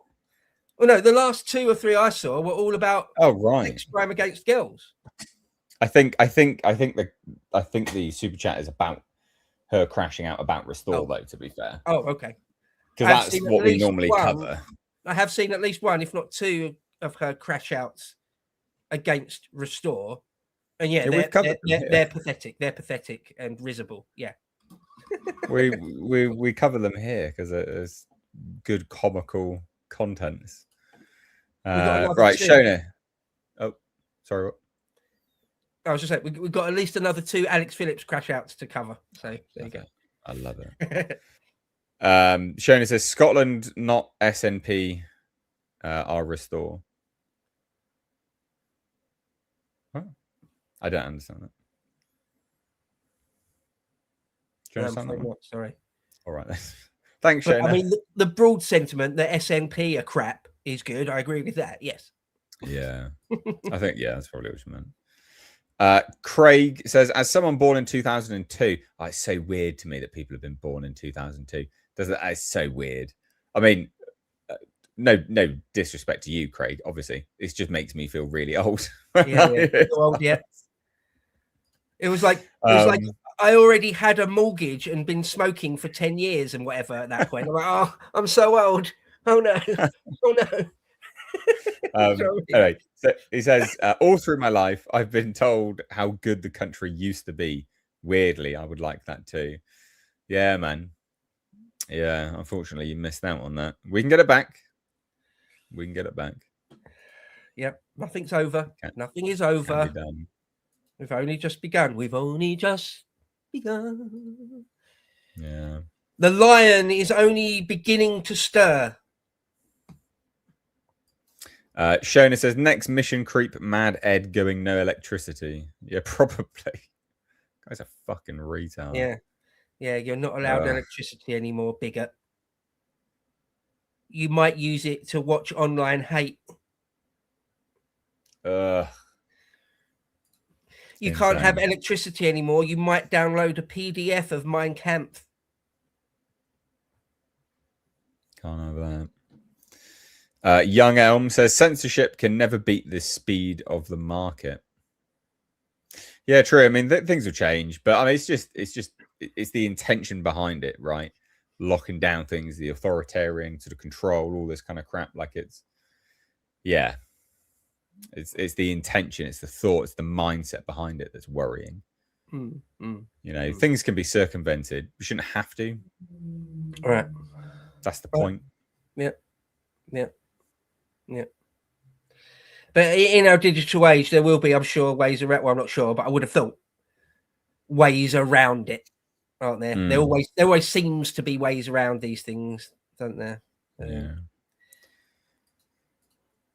A5 says Israel has replacement fertility partly through strong national identity and pro-family culture. If reform gains power, they pursue something similar, lean on the us versus them for a heroic narrative. Do you mean if Restore gains power? Yeah, I hope you mean Restore. And I will say that I'm one of the worst for that, saying reform when I meant Restore. You are. I'm pretty bad for it. I really am. But yeah, I hope you meant Restore there. Okay. All right. Okay. And then Young Elm again says, if they wanted to regulate social media, require a bank card or something similar to be attached to a social media site, they're adults only allowed. Just there's a number of ways to quite easily confirm if someone's an adult or not. You don't need facial recognition and loads of other shit. You don't need plan and tear to see absolutely everything you've ever written on the internet ever or ever clicked on. Yeah. But also this shouldn't be a thing. None of this should be a thing. Well, yeah. Like, I reject all of this wholesale. Like, what is going on? Yeah, you're right. That's the. Let's put it this way: the nanny state culture of having some of the we're like one of, if not the most watched and surveilled countries on the planet. Sorry, is crime resolution, solving rates high? No, they're not. They're terrible. So it's not about that, right? These things don't change the country for the better. They just bog things down. Again, it's the intention behind it. All CCTV everywhere, but the people being told to basically just turn a blind eye to crimes. Oh, well, so what's the fucking point of the CCTV then?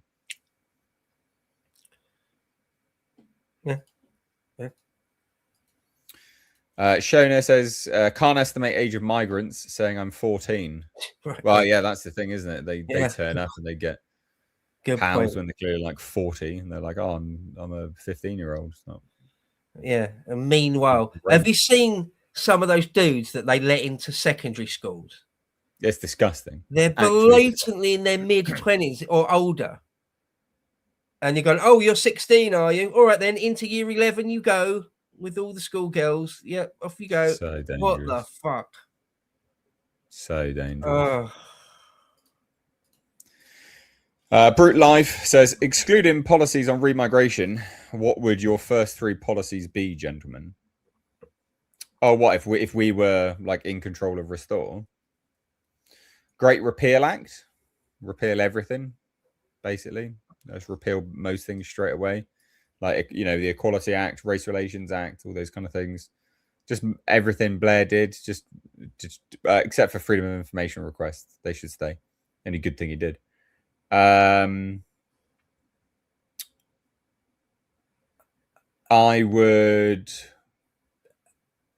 bring in a policy of sounds a bit corny, but a policy catered around patriotism. So like the Patriot Act, the Patriot policy, I guess. I don't know how I'd phrase it, but for decades the young have been indoctrinated and propagandized into hating Britain. They need to change that. You need to generate generations upon generations of patriots. So you need to counteract all of that programming. I would guess that further. I would implement a policy very, very specific to natives. I would diminish the funding of the NHS to pay for people. Offer like cheaper mortgages or something like that, offset the cost. I don't know. You're asking me off the cuff, so there's 3. what I would do, obviously, the first things would be all around remigration, putting a military operation in the channel to as a tourniquet to just stop the bleeding for illegal migration, and then loads of other things about migration. Okay, not including any of those. Foreign aid, not a penny more, as soon as humanly possible. Scrap the Royal Charter for the BBC. Scrap the shit out of that. And what was the other one I was thinking of while you were talking was oh, it's gone out of my head now. Sorry. I had a third one while you were talking, but it's gone now. There are so many. There are so many. No, What? There's so many, Bo. Please keep going. that was it. Devolution. I would reverse a devolution. Not just Scotland and Wales and Northern Ireland, but also the mayors. Like Britain as a political entity worked better before that. It simply worked better. You don't need this layer of mayors like the London Assembly and stuff. And as for Scotland and Wales, no, they can have MPs and they'll all come and sit in Westminster. There you go. Yep. Nice. Shona says, sick of me. We're like the third world. For F's sake. Does ME stand for something? Don't know. I'm not sure. Sick of Middle East? I don't know. Sorry. But thank you. And yes, we are a bit like the third world now. Unfortunately. I guess it does mean Middle East. Someone in the chat said Middle East. So I guess. Oh, yeah, I thought it might do. Paleo Anglo says, info we take for granted will be a valuable commodity traded in black markets and offline. Look into data hoarding and offline storage on hard disk drives. Download YouTube videos, websites, everything. Compare internet 2000s to now. Yeah, that's fair. Yeah. Thanks for the super chat. That's very generous of you. Yeah, the online world is just so very different now, isn't it, to what it used to be? If anyone's old enough to remember the earlier days. Yeah, just go around on the internet and assume that everything you click on and everything you type isn't private. Just assume that. I do. If you want to say something that you actually want to be secret, save it for real life. Yeah. It won't be secret if you've typed it on a computer and sent it. Yeah.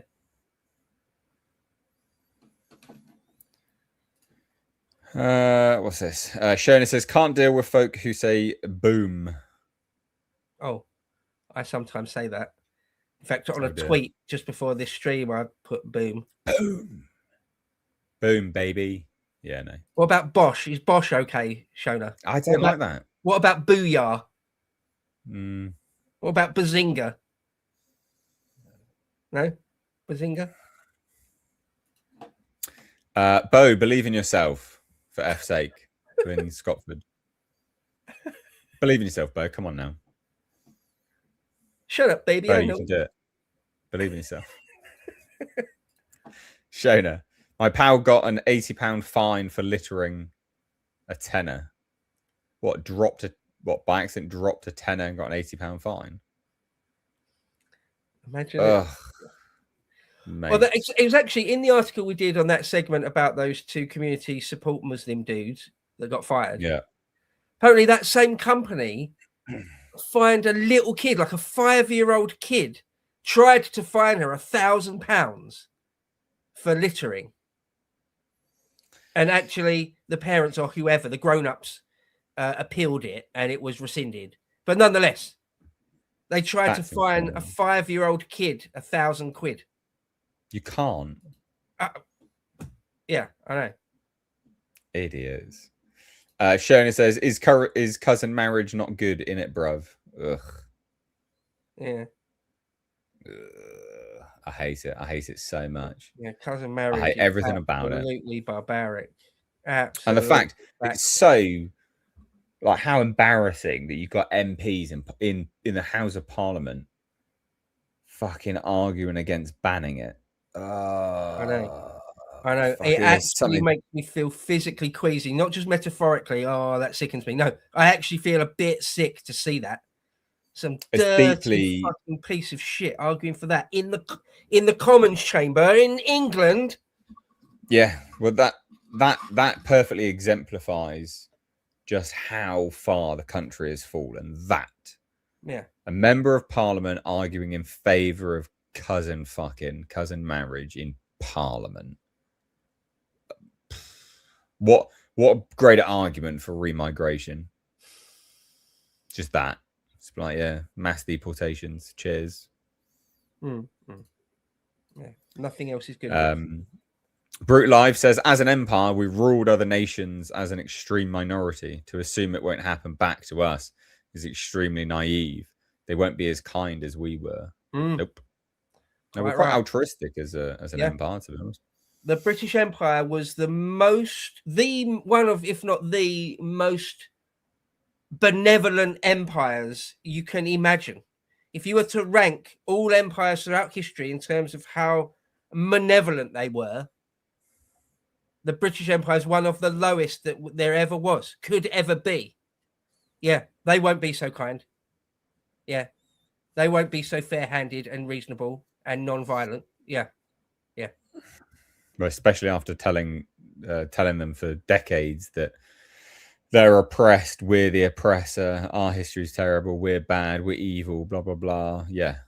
There's a recipe for disaster. People are idiots to not see this coming. Dazza says, blob to censor social media to stop Lowe's inquiry. Oh, that will potentially have that effect as well. Yeah.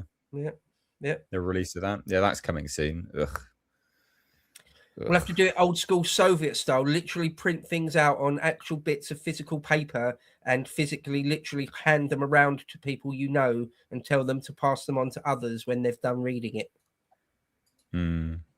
Old school 1960s, 70s, 80s Soviet style, dissident style. Yeah. If it comes to it. Mr. Dicky Bingo says 60% don't vote. It's not too late. Quite right. Yeah. Quite right. Yep. Yeah, even half of that 60% wins government. Yeah. Give me my $18 says, hi lads, just joined. We'll start later. What have I missed? First time super chat here to be honored. Have a good one. Thanks so much. Thank you. Appreciate that, man. You've missed lots. You've missed lots. Let's do the whole stream again for him, Nate. Let's go. Oh, yeah, ready? Yeah. Right, segment one. Ready? Yeah. Right.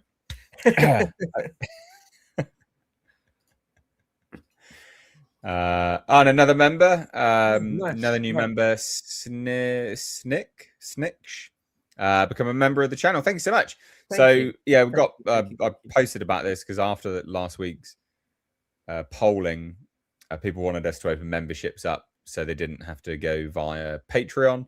You get the same benefits on membership. So when we sit down, we typically record like an hour and a half, 2 hours of loads of segments, and we chit chat in between and stuff, and like you learn stuff. Like I don't know, like we talk about stuff as well. So you get all of it in one video, completely unedited.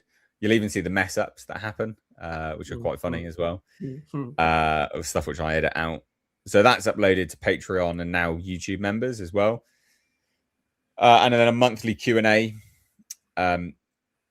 The questions currently are only on Patreon because it is for last month. So we do it for last month in the current month, basically. So we'll be posting questions for YouTube members soon for June's Patreon Q&A, because we haven't done May's yet, which we do need to do. So, but you'll get the Q&A anyway. So there you go. Become a member if you want, but no worries if not. Don't worry. Base Ape says that video makes me so angry to watch. If that guy had spoke to me like that, I'd be in a prison cell right now. Yeah. Yeah, it's frustrating, isn't it? Really, really frustrating. I would just call the police immediately, I think. Or probably actually just walk away. Just be like, just get the fuck out of my face, mate, and just walk away. And if not, if they wouldn't let me go, I'd just call the police. Yeah. It was savvy of him to film them. Yeah. Yeah. Good. Glenn says, feeling sicky, throat glands like golf balls. Didn't go to church, but thank the Lord that the Church of Politics, the State of Politics Sundays, TSOP Sundays, is viewable from my bed. Stay safe, boys. Much love. Well, get better soon, dude. Yeah. Get better soon. Not good. Yeah. Not good at all. Yeah, sorry to hear that. Plenty of liquids and rest. Yeah. Vitamin C. Some chicken soup, perhaps. Miss Malaprop says, what do you think will happen if each of the parties win? How will the media, public politicians, other parties react in each scenario? Oh, interesting question. Do you mean Makerfield? Labour, Andy Burnham will try and do a leadership bid. That's that, really. All media will be on side, largely. Still part of the uni party, the establishment, I guess. So be fine. The media will see it as fine. If Reform wins, I think the media will react fine, to be honest. Well, yeah. Because they're part of the establishment now as well, largely. Like, they're all singing from the same hymn sheet. I don't think, they're not going to do anything. Reform won't do anything. But if Restore wins, if Labour does win, the media will blame Restore, which they're setting up now anyway, right? And so they're going to try and turn the ire of the nation against Restore if Labour wins. That's why they're like, if you vote Restore and get Andy Burnham in, and it's a disaster. That's why they're bigging up doing this sort of big propagandizing nonsense. But if Restore wins, brilliant. Everyone will piss themselves. Yeah, I think that's pretty good analysis. Yeah, I think though the main thing that actually on the ground that will happen, one way or another, is that there'll be a leadership election in Labour. If Burnham wins, obviously he launches a leadership campaign, and if he doesn't win, someone maybe Streeting will anyway, or Angela Rayner will anyway. So I think a leadership election is in the pipeline for Starmer, regardless.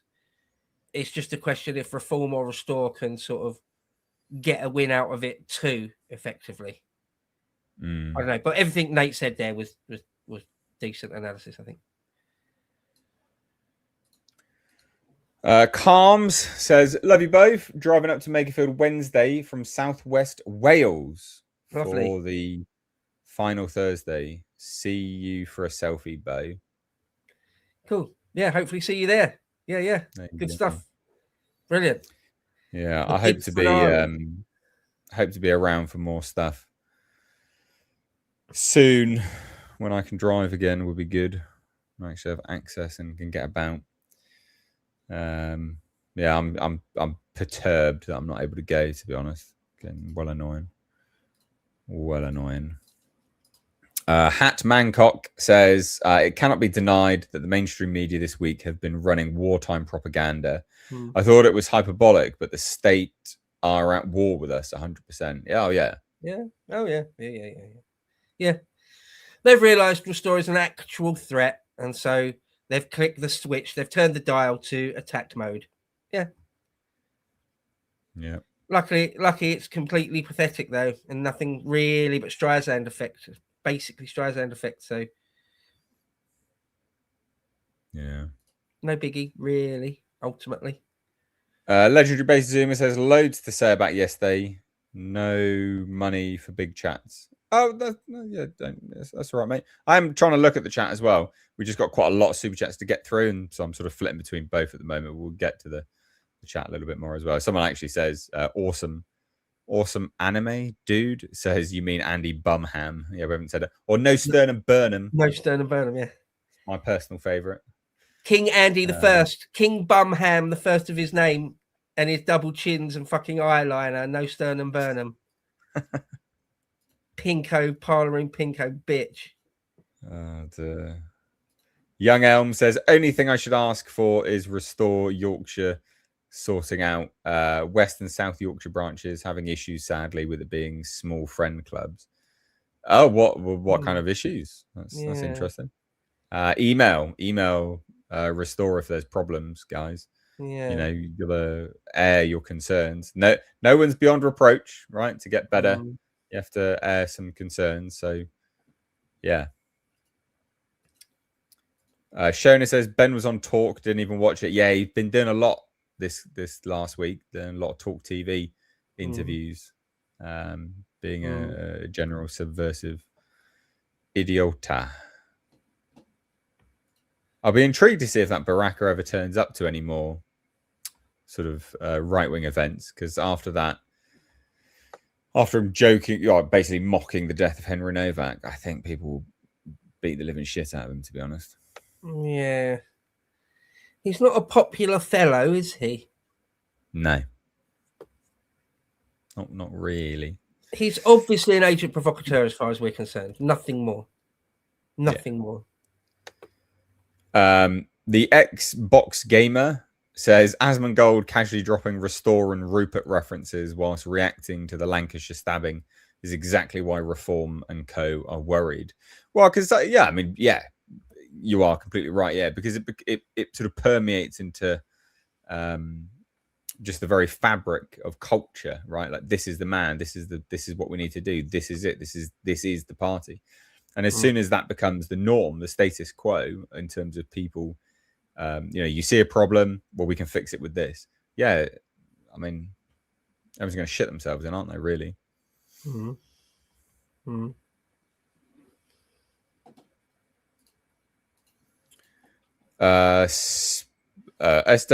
Unpoor, I don't know, Sway Unpoor, I don't know what that is. Says, if Restore Britain wins on Thursday, are you both joining and running for Parliament? Cheers from Sweden. Well, we're already members. Yeah, well, yeah, we're already members. I don't think they'd have me for a candidate, to be honest. Not gonna lie. I think I'm a little. Well, I don't know. I mean, this is the Angloid, maybe. I don't know. And I've always said, if they'll have me, I'll do it. I wouldn't be surprised if they don't, though. So it'll be much closer to the time when they actually make their selections. And I'll throw my hat in the ring, but I suspect they wouldn't select me. But if they do, yeah, I'll do it. Yeah. But also, that's amazing. We got someone from Sweden watching State of Politics. Yeah. Thank you. Brilliant. That's brilliant. Thank you so much. It's crazy how sort of far it's reaching. Glyn says, Nate got that crimson chin jaw. If you know, you know. I don't know what that means. It's new to me. But thank you. I guess. I don't know. Maybe it's a thank you. Or not if it's not, because I don't know. Legendary Base Zoomer says, look it up. All right. It's probably something really horrible and very sex related, isn't it? I would have thought. I'm getting the feeling. Right. Yeah, it's just a big Chad chin jaw thing. Oh. Cool. Oh. Yeah, fine. What? Yeah, all right. A beard makes your chin so much I was going to better. say, you're more beard than you are chin at the moment.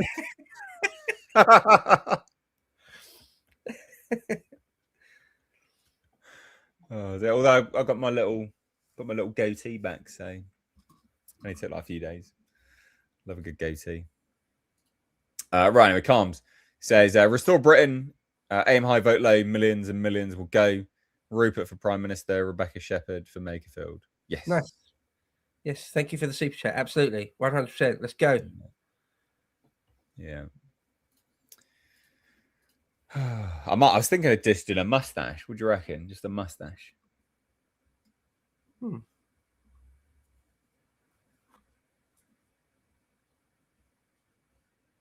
No comment. Yeah. Maybe a certain little no. I thought at some point I'm going to shave this off. At some point. I've said before I was thinking of just shaving the beard and having the lamb chop to handlebar moustache combo, at least for one day. At least for one day. To the and then maybe just the handlebar moustache. But at least for one day. But then again, as we've discussed, there's a 50-50 chance that handlebar moustache looks badass or totally gay. Yeah. So you got to take that risk, mate. Yeah. God damn. I was thinking this the other day, like the little Hitler tash used to like that was just a popular tash style. Oh yeah, Charlie Chaplin had it, didn't he? Just a popular tash style. Mugabe had it. So I think didn't Michael Jordan have it briefly? I think Michael Jordan had a Hitler moustache very briefly. No. Yeah. Or maybe it was Magic Johnson. One of the American basketball players had it. Yeah, Charlie Chaplin. Yeah, lots of people. If you go back and you look at World War I, because MJ had it. Well, who? MJ. Michael Jackson. Well, I presume that's what MJ stands for, doesn't it? Yeah, if you go back to sort of the interwar years between World War I and World War II, yeah, lots of people had that moustache. Yeah. Yeah. Forever tarnished. Forever tarnished now. Yeah, someone says Jordan. Michael Jordan had it. Yeah. Oh, okay. Right. Anyway, Darth Queefius says Daily Mail sided with Antifa post Southport scum. Yeah, they are. Yeah. Yeah. There you go. The Mail. Trying to pretend to be patriotic. Yeah, dickheads. Trying to pretend they're right leaning. No. Dickheads. British Landiers here. Hey, Landier in the chat. Still need to get you on, mate. When are you? We're not gonna have just a. When are you coming back? Are you coming back in summer? We should do barbecue and beers and shit. That'd be good. That would be good. And also, where are you now? That's the main question. Landier. Mr. J Blow says Friday. Alex was saying Restore is a Russian psyop. Oh my god! What a stupid bitch! Was she really? God, what a fucking dipshit! Wasn't there an actual Russian asset in Reform that got convicted and sentenced to like 10 or 15 years or something? Yeah. What about that, Alex? You fucking moron. Oh my god. Gosh, he's such a dickhead. Such an idiot. Landier's in Czechia. In an €8 hotel. In Chechnya? Yeah. Okay. Wow. It's interesting. Mad. It's an interesting place to go for your holes. Fair enough. Well, he's doing a tour, isn't he? So he's sort of driving around and traveling around. Oh, I didn't know. Oh, cool. Yeah. I've been chit chatting to him about his car travels periodically. But it's a good car. It's a good car. Czechia, not Chechnya. Okay. Sorry. Czechia. Oh, okay. Czechia. Right. Not Chechnya. Okay. I was going to say Chechnya. That's quite obscure and remote, really. But, okay. Fair enough. Czech Republic. Oh, there you go. He says yes to barbecue and beers. There you go, Bo. We'd do barbecue and beers with Landia. That'd be cool. Double Jimmy Cranky thumbs up. There's that one then. Cool beans. There you go. Do it. Yeah, that'd be cool, mate. That'd be wicked. Stuart McLeod says algorithms trade by scraping social media. Trump has been absolutely wrecking the cartels that trade on oil futures. His whole foreign policy has been to strip the globalists of their money and power.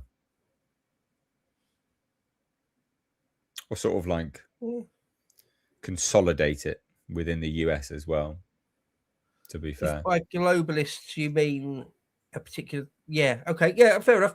Yeah, the thing with Venezuela, yeah, and the Straits of Hormuz, yeah, it's an interesting point. Yeah. Fair. What's this? What? Goog. What the fuck is... You try and say that. Goog plus sucks.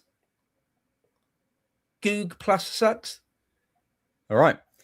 Please tell Lowe to get some former SAS members to form his security detail. Your deep state and the natives will certainly strike. Love from Florida. Yeah, that is a good... Yeah, that's not a ridiculous thing to say. Yeah. No, that's fair. That is absolutely fair. And sorry about your name, mate. So sorry. Appreciate it. No, I mean, it is a worry. You know, I've worried about that. I bet there are some former SAS dudes as well. Bet there are. Well, there will be. That are for restore. Yeah. Shona says devolution is nonsense. Most in Scotland hate the SNP. Yeah. Yeah, they don't need their own devolved parliament just so that they can shit on England. Shona, no, I don't think so. Shona, don't you feel represented by that non-binary Indian person or whatever it was? Do you not feel represented? True Scottish nationalist that's a non-binary Indian thing. I don't bloody know. The student. You remember that from the Green Party? What a clown show our politics are. Fucking clown show. What? At Middleton now reformed hard. Very disappointing. Yeah. Yeah. He was always milquetoast. He was always like more like a Tommy Tard than anything else, wasn't he? Really? What about my black mate? Oh, shut up. Yeah. What about Footlong? Shut the fuck up. Yeah, Tommy got stopped by, I think it was arrested or stopped by counter-terrorism police at Heathrow. Yeah, I saw a headline. I didn't read the details, but yeah. Yeah. But then he was still posting, so it's like, so is he... Nothing came to that then, did it really? Just more heavy-handed nonsense from the state. Ridge says digitizing life easy to contain folk with.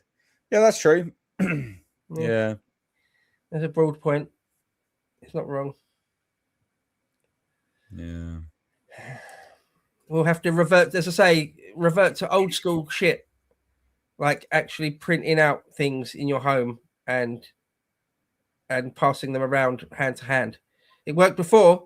In populations of millions and millions of people, it worked before. Well, stuff can get around super quick. Yeah. Stuff can get around super quick. People used to print fanzines and print just one side bit of paper. I'm talking from like the 16th century up to the beginning of the 21st century. That worked. So it could work again if needs be. ACWS Main says, did you see the boarding of the Russian shadow tanker in the channel? Funny how the cameraman was already on board. TSOP is a great channel. I didn't watch the footage. Sorry, it was already on board. Yeah, I'm not sure about that detail, but I have seen the headline and a couple of bits of footage and stuff. Yeah. Yeah. Part of the Russian so-called shadow fleet, or Mr. Putin's zombie tankers, or whatever you want to call them. Yeah, it's funny that the Royal Marines or the British Armed Services, one way or another, we can stop vessels at the sea if we want to. All right, yeah. We do have assets and men and material and resources and money to do exactly that. Oh, we can stop a fucking tanker in the middle of the North Sea, but we can't stop a dinghy in the Channel. Right. Right. Yeah. I see. Got it. Understood. Tommy Gunn says, Nate, you seem resigned, mate. Never give up. I'm not wrong. I'm not resigned. Have more confidence in yourself, Nate. All right. Steady on. I'm a bit tired. So because I couldn't sleep on, what was it, Thursday night? I could barely sleep, so I was in so much pain from drilling into my fucking hand. That was a rough night's sleep. That was a rough night's sleep. So it messed up my whole week now. And then I was in the sun all day yesterday, trying to rewire this pickup truck. That's been a nightmare. But I've done loads. Mounted the fuse board, fuse and relay board. Mounted the Davis Craig fan controller, thermostatic fan controller. It's brilliant. Had to create an ECU bracket today, so I got my welder out. Got some steel that I had, some strap steel. It's brilliant. Got my mitre saw out. Love making stuff. Give me a task to figure out and make stuff. Love it. Love making stuff. You've got a Craig David thermostat. No, Davis Craig. I know. Yeah, I know. Yeah. It's a Australian. I don't even know. They're just well regarded in like motorsport. I don't know. They just do fan controllers at certain temperatures and shit. It's all digital. Anyway, whatever. Craig David, proper bow. Proper bow. Anyway, luck. 44-1 odds on Betfair at the moment. Easy money. I guess you're talking about Reformer 44-1. Mm. It's not a bad bet, actually. If you got a tenner, you wouldn't put your mortgage on it, but yeah, it's not a bad bet. It really isn't. No. Jaggy says Restore's policies co-written by Harrison Pitt and Steve Laws would be pretty delicious. Mouth-watering, in fact. Yeah. No, Harrison is their senior policy writer, so gives you the measure of how, and he's handpicked by Rupert to do that, right? And Harrison is super based, so it gives you a measure of what the party is. Yeah, it's great. It's great. Loafer Sheffield says Imperial Obituary, bloody good book in my opinion. Read. Oh, okay. I know Loafer Sheffield, super fan. How are you today, sir?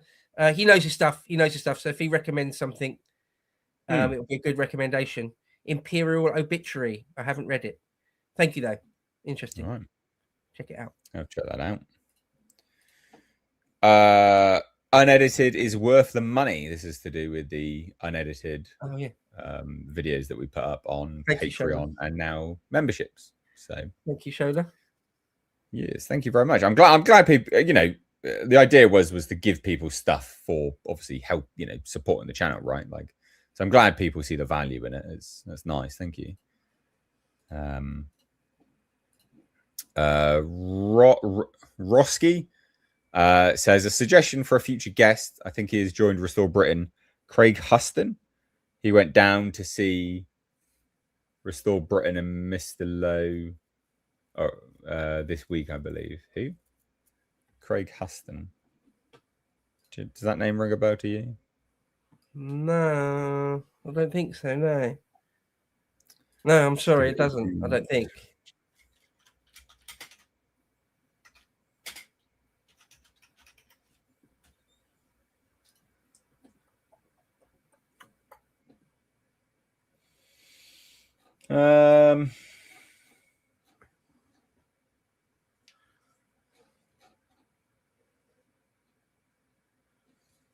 Yeah, I mean, I don't know who he is, but I'm on his page. Yeah, I'll have a look. I'll have a look and see who he is.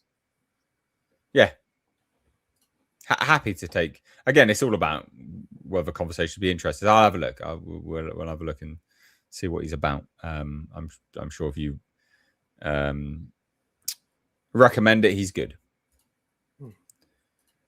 Flat Alf says struggling to support the not so English WC team.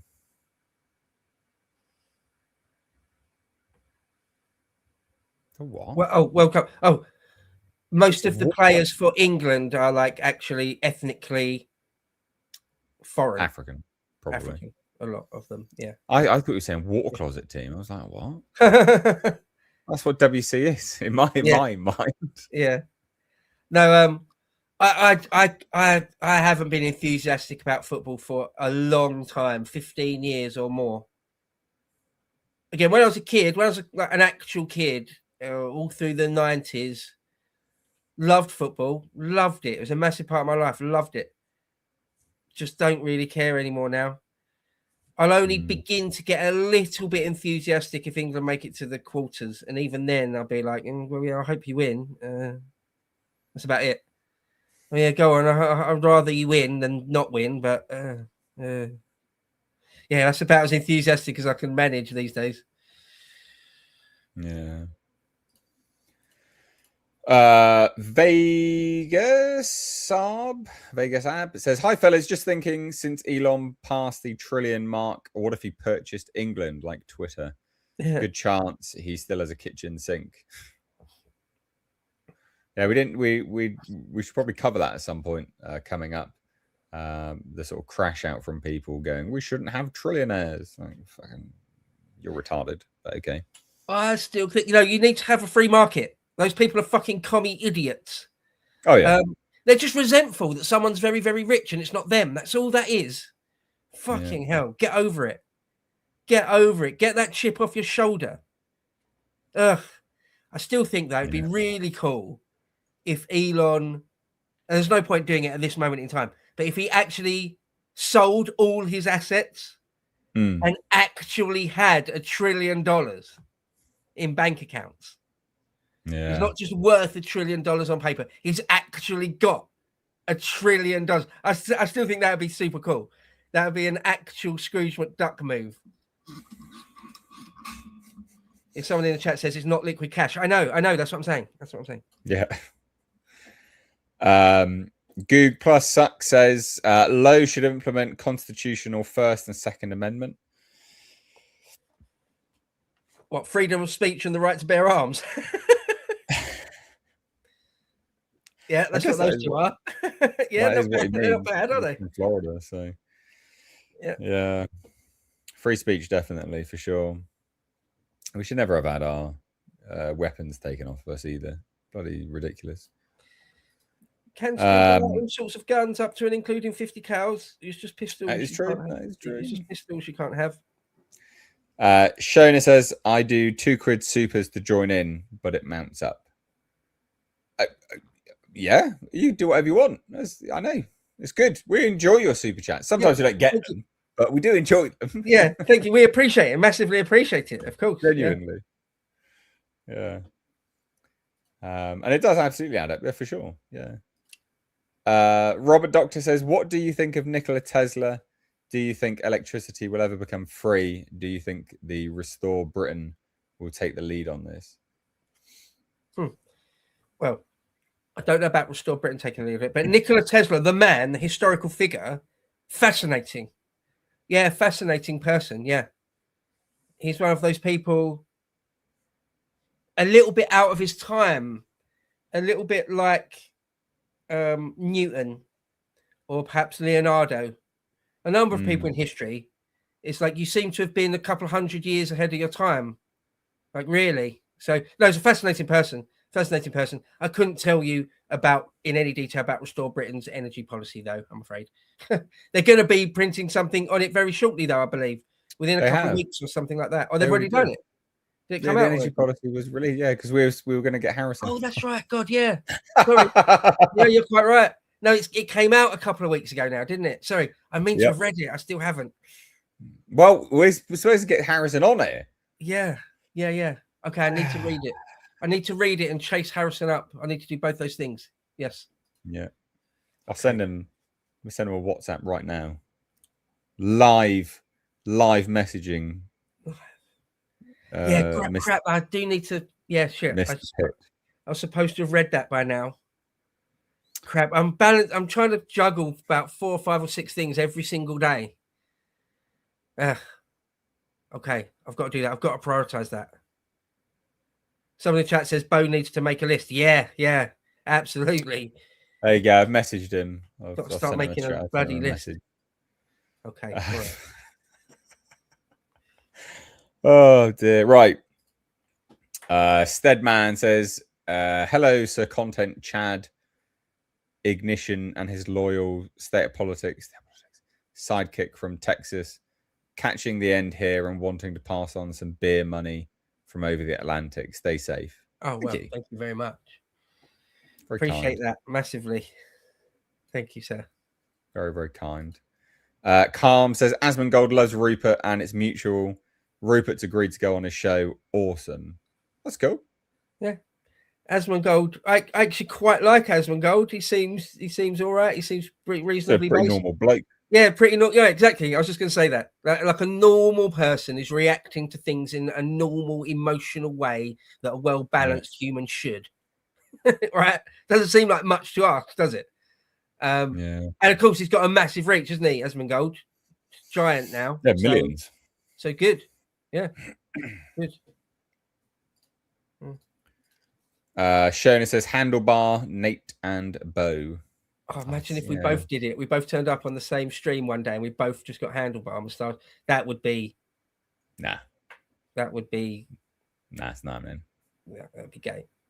Although I might just grow a mustache. We'll see. We'll see. Just the general melt chit. Just the melt chit going on. Yeah. Okay. Or I might just keep this growing again and get my two little white patches that come out every time I grow a beard.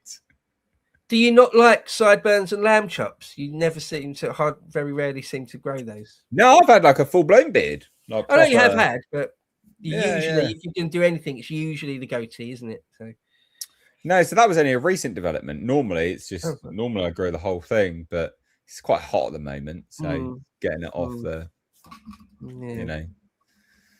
Anyway, Blind Melon just sent £1.99. Thank you so much. Thank you.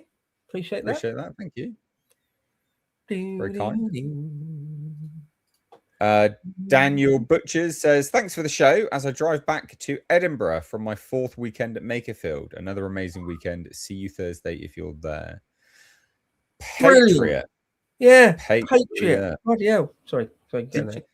Did you see there's someone that came from fucking Australia?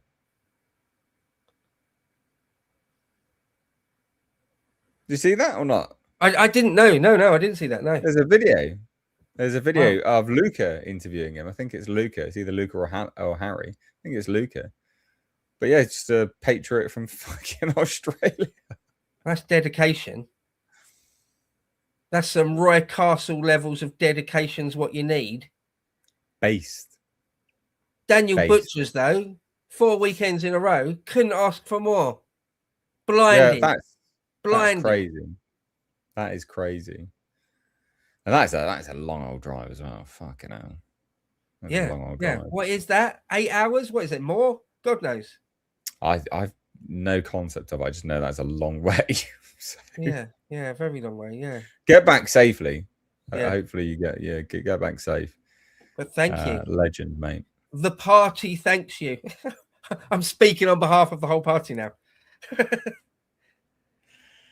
Legendary Base Zuma says, Bo, I was very upset to learn that you didn't come up yesterday. I got you a present. It's a bit shit, but it has charm. I've left it with Mac Hode to give to you. Oh, okay. Okay, thank you. Well, thank you. Yeah, sorry. For anyone who doesn't know, I was supposed to go up. I tried to get up there yesterday, but events conspired against me.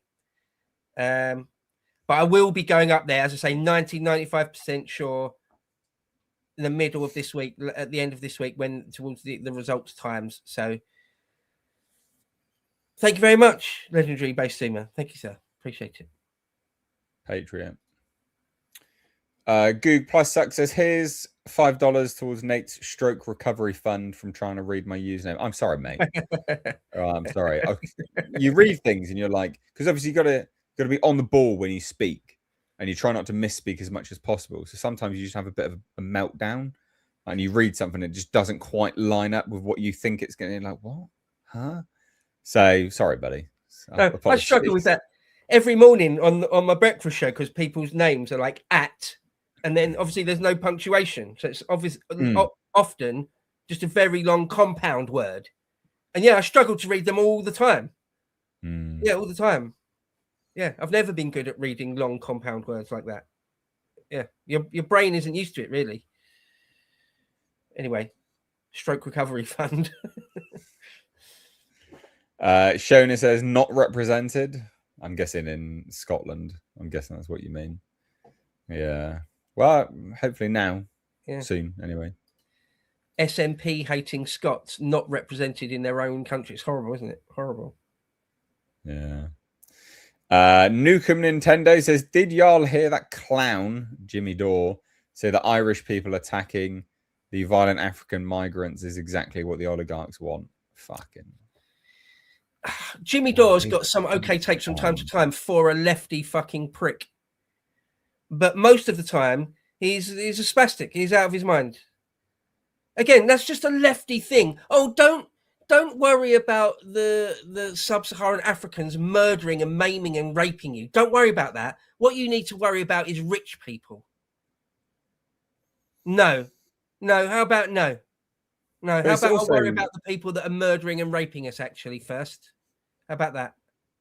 But it's also incoherent nonsense anyway, because flood the market. It's just supply and demand. Flood the market with people, you get cheap labor, so more people get rich. Like the rich people keep getting richer. Like if you actually believed that and you had any common sense, you'd be like, oh yeah, no, probably we should stop foreigners coming over here actually, so our own people can get a better wage.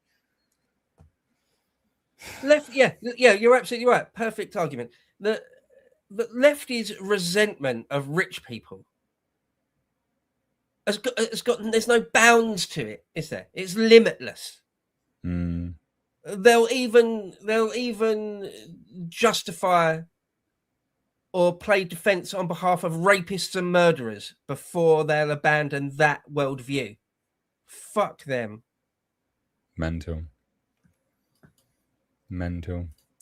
Shona says, Nate is got my welder out code. No, it's not. No, like my actual welder. Like I had to fab up a bracket for this ECU, because the stock ECU normally has like attachments that come off of it and they act as a bracket, but I don't have them, and it's an engine swap car. Sorry, I should have said.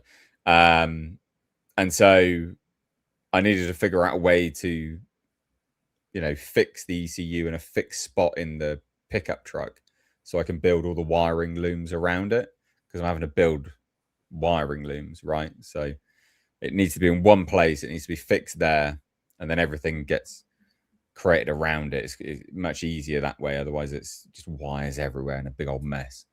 So yeah, I just got my welder. I really like welding. I love making stuff. It's fun. It's good. It's good to tangible, get, with your hands, actually create something. And problem solving. I really like problem solving. It's like a big puzzle. So I really like cars and sort of engines and the mechanics of it all, because it's just a big puzzle. It's just an adult puzzle, basically. It's fun.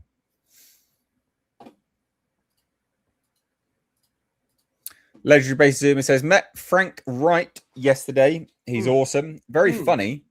He then pantsed me mid-convo with Harrison Pitt. What? Really? Brutal. What the fuck? It's a bit. Yeah. First time I've seen Pitt smile. What a guy. Not sure if I should post the photo on X. Thoughts? Photo of what? You being pantsed? It's quite funny. What? It's out of order. It's actually out of order to someone you don't know very, very well. But quite funny, though, as well, though. Quite funny. I mean, it's funny. It's not very gentlemanly, though. What the fuck? Well, that was the impression I got of Frank. Actually, was that he is quite funny, and also like, well, he was in the army for a while, a long time. Oh, right, yeah. So there is that level of like, I wouldn't call it laddishness, but like that level of, I don't know, just camaraderie. I don't know, but that's quite funny. I doubt he would have done it to you if he didn't think you would find it funny. Oh yeah. You know. We would have done it in good jest. I'm sure. Like, I would have thought so. I absolutely would have thought so. Yeah. Post the picture if you want. Like, I don't know what the picture is actually of though. Also, there's a difference between if someone's just wearing like jogging bottoms and you just pull their jogging bottoms down, but they're left standing there in their boxers. Okay, but it's worse if you grab their boxers as well and you put yeah, no, don't do like that. that's properly humiliating, isn't it? That's properly that's like good. that's well. Is that have you been sexually assaulted at that point? No, I did not consent. Yeah. Rape. Yeah, rape. Oh dear. And that's funny. First time you've seen Harrison Pitt smile. He smiles quite a lot. Yeah. He does smile a lot. I guess like you've probably seen him on more serious / professional sort of settings, whereas we've been down the pub with him and stuff. So, but he's just a normal bloke. Very intelligent, but still just a normal bloke. So, but yeah, it's nice to see LBZ, Legendary Bases Zoom. It's nice to see you getting involved consistently. It's nice, really good, really good. Get Leo Curse on Lotus Eaters as a guest. He's been on 100 times. But do you mean get Leo Kursk on again? I called him Leo Kursk, like the Battle of Kursk in 1944. Sorry, 1943. Sorry, Leo Kursk. He's been on Lotus Eaters dozens and dozens and dozens and dozens of times. And I'm sure he'll come on again before too long. Yeah. People in the chat are saying we need to talk to Frank. He's got the invite. You know, I spoke to him in person. He's just a very busy man. So he said he would, or at least he's inclined to. So yeah, hopefully, fingers crossed, he will come on. Yeah. Rockshi says apologies, misspelled his name. Craig Houston. He is in Glasgow and he's part of Restore Britain in Scotland, I believe. Yeah, I did look. Yeah, he does seem to be. We've got a few people in the pipeline that we still need to actually get on here. Harrison Pitt was one of them, which and so I messaged him. So we'll get people on. Sorry, Nate. Sorry. Someone in the chat just said Molyneux on Lotus Eaters. We did. Connor Tomlinson, just before he left, interviewed Stefan Molyneux on Lotus Eaters. Because Stefan Molyneux very, very, very rarely does interviews now, these days. But Connor was able to get him, so that was done. But it's a while ago now. It's got to be a year old or more now. Maybe as many as 18 months. But so that is there. That is there. Yeah, people are saying that Leo used to be a regular on Lotus Eaters. He was.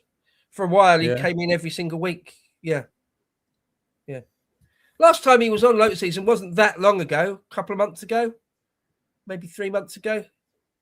He'll come in again, I'm sure. Well, I would have thought. Yeah. Hello, CC. Right. She's not moving. Sorry. No CC cameo today. Saka Possum says the Belfast model is highly effective. We do not condone the Belfast model. The Belfast model is highly effective. Yeah. Funny. Yeah. Oh, dear. Shona says, okay, full Lemmy then, lads. For the beard. Oh, Lemmy from Motorhead. Yeah. Right. Never go full Lemmy. Only Lemmy can go full Lemmy. Yeah. Don't try and emulate Lemmy. You won't succeed. Shona says the Australian has Scottish heritage. Welcome here. Oh, okay. Yeah. I think I remember that from the interview. I think it was Luca. Horseradish Power says, "Bring back Mullet Gate. If you know, you know." Fucking. I don't know Mullet Gate. Who had a mullet? People were talking about me growing a mullet for some unbeknownst reason. They? I'm not growing a fucking mullet. Yeah, I don't know. I don't get it. I don't know. It's like, could your short it was that they were gonna be any shorter, really? No, so it was on my channel, and it was basically we're gonna super chat until I grew a mullet. Basically, it became Mullet Gate, and I'm not growing a mullet. I'm like, fuck off. Oh dear. Oh dear. I'm definitely not growing a mullet. But thank you nonetheless. Nice to see you over here as well from the main channel. Thank you. Someone photoshopped me with a mullet on Twitter the other day. Shit. I saw that. I replied to it.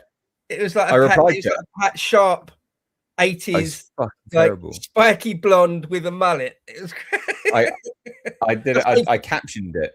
Oh, did you? I captioned it. Yeah, and it said that slow Bo's southern cousin. Right. Or something like that. When I see funny ones like that, I'd say I've got a folder on my laptop. I save all those if they're funny. I've got 40 or 50 different pictures of me that people have messed with and played about, and Brilliant. At least 50 odd. Yeah, it's a good one. That was a good one. That was a keeper. I did a tweet and said, "Oh, Japan is calling my name," because I was like daydreaming about going to Japan because I really do need to go there. And someone was like, Nate-san. And so they did like an AI, like an old Japanese, like piece of art with me, like sat there as a samurai. It was really good. Yeah. Yeah, it's flattering. Even when you look a bit dumb, I find that sort of thing flattering. People have taken the time to do something like that, even if it's just type something in Grok. Yeah, it's still taking time out of the day. It's flattering. Yeah, I think. Yeah. It's fun. I just think it's fun as well. I saved that. That's actually a really cool picture. So. Yeah. Redcoat Leader says, "Sorry, I'm late. Just got back from a weekend in Poland. Demographically, it's like getting in a time machine and going back 30 years. Inspiring stuff." Sounds nice. Sounds nice. Yeah. Tragic. But we can get it back. We can get that back. Luck T says, "Here's £5 for Bo and Nate to get buddy bracelets, Chandler and Joey style." What? What? No. Do you have to get a necklace with like one half of a broken heart and the other half, and we wear one each, made of silver? No, well, no, that's well gay. That's, mate, your suggestion, dude.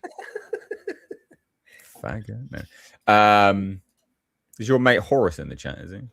Yeah, I thought I saw him. Yeah, my good buddy. Oh yeah, War Master Horace. Yeah, there you go. Yeah, there you go. I see him. Bilbo says, "Do you think a civil war is likely?" So whatever happens, it won't be a civil war in the classic sense, like the English Civil War of the 17th century or the American Civil War of the 19th century. It won't be that. It'll be something much more like the sectarian wars of the Yugoslavia of the 1990s or the endless civil unrest you get in South Africa now. Okay. Is that likely? Yeah. Yeah. Quite likely at this point, I would say. Yeah. Well, you're already seeing the beginnings of that happen. Like you've got Muslimon, like it's that sort of separation, enclaves, flagrant, disobedience of the law, like loads of it. It's already beginning. That sort of the elements are already there. So yeah, brilliant. Love it. Someone said dirty war, like in Argentina, or or like the Troubles in Ireland and Northern Ireland. Yeah. Yeah.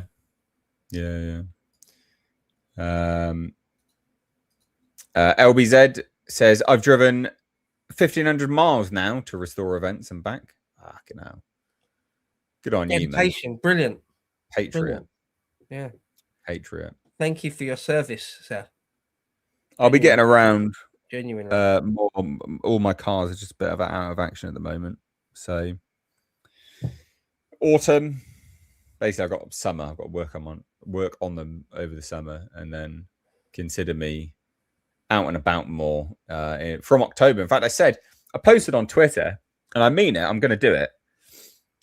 There's that Old Speak bookshop Twitter account, and she cops a lot of flack, and she's got like mass deportations and remigration in the window and stuff like that, and that's some proper fucking patriotism right there, you know.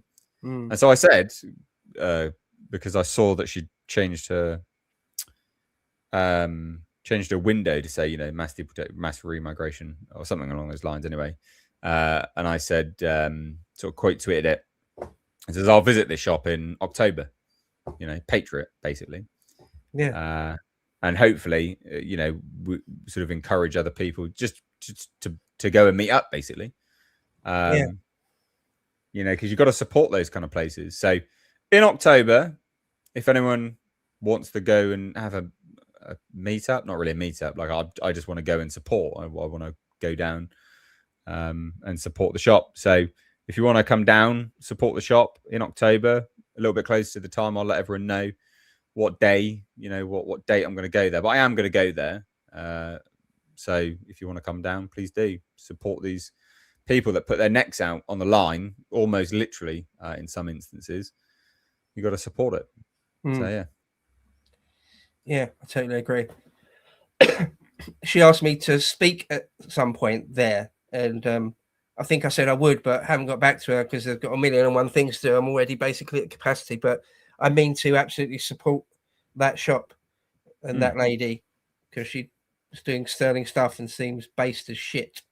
So yes, good. Yeah. Loafer Sheffield says, Lemmy, Motorhead, 1916, do it. Okay.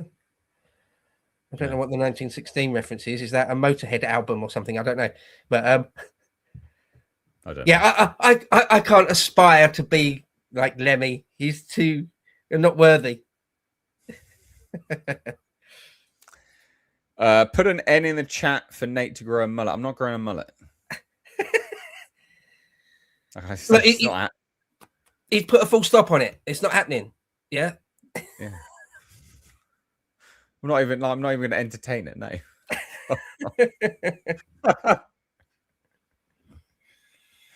Right. Robert Doctor says the ends are flooded in, Nate. The ends are flooding in. Yeah. I don't give a shit. I'm not growing a mullet. This isn't a democracy, all right? All right, we're not democratically voting whether I'm going to grow a mullet or not. I'm not growing a mullet. Fuck off. Robert Doctor says the British Empire fell because we put other nations above ourselves. We get our country back. We get the empire back too. I often think this, like, it's the reasons for. Sorry, go ahead. Go on. Go say what you was going to say. Well, I often think this. I mean, I don't care about the empire anymore, but I often think this when people are like, "Oh, America and Britain needs to intervene. They need to do this. They need to do that." It's like, do you want us to fucking rule you or not? Like, you want us to intervene? You want us to police you when it suits you? This is the left, right? So it's like, do you want us to be in control or not? Like, obviously things work better when we're in control. Just give us the empire back then. Become, a vassal state.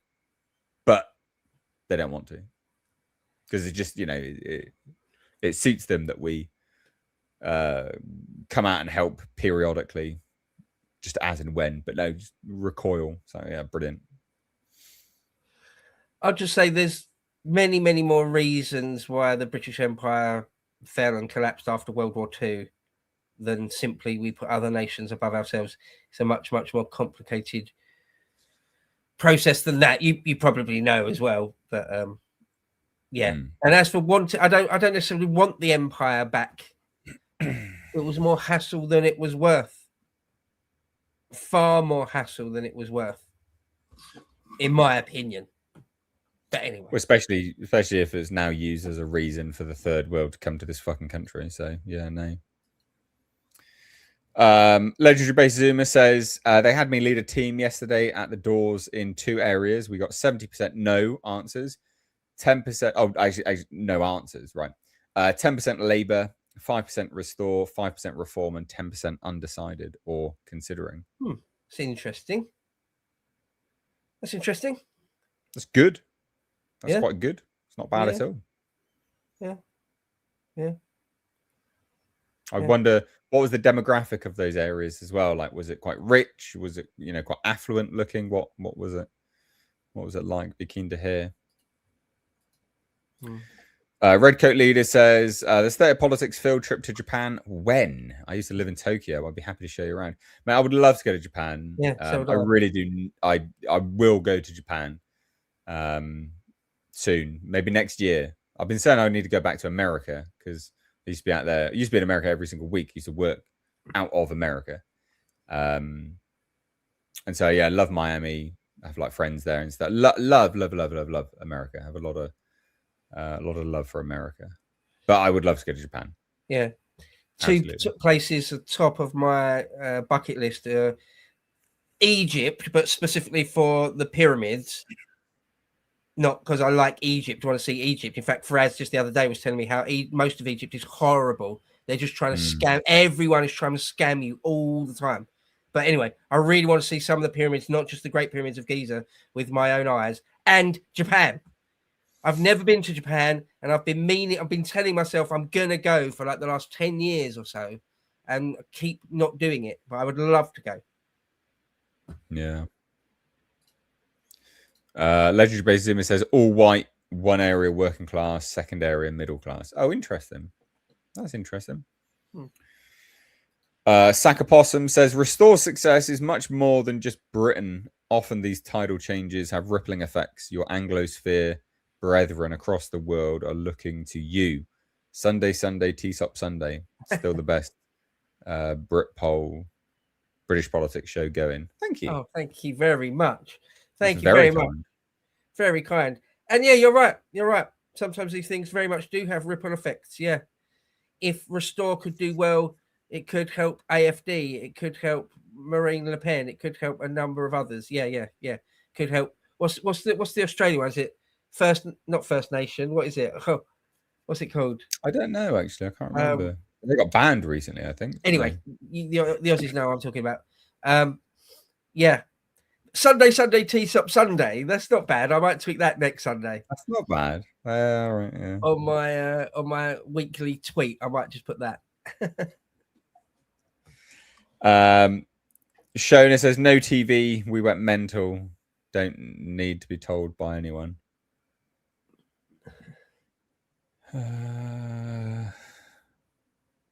Is this about like clamping down on social media and stuff? I think that's what that is related to. Okay. I think. Yeah. Doc Holiday says, is Restore an ethnic party? I've noticed Rupert Lowe posing with a few non-whites. Well, it's against the law to have an actual ethnic party. Okay, so for a start, it's against the law. We've got laws in this country that prevent you from doing explicitly and exactly that.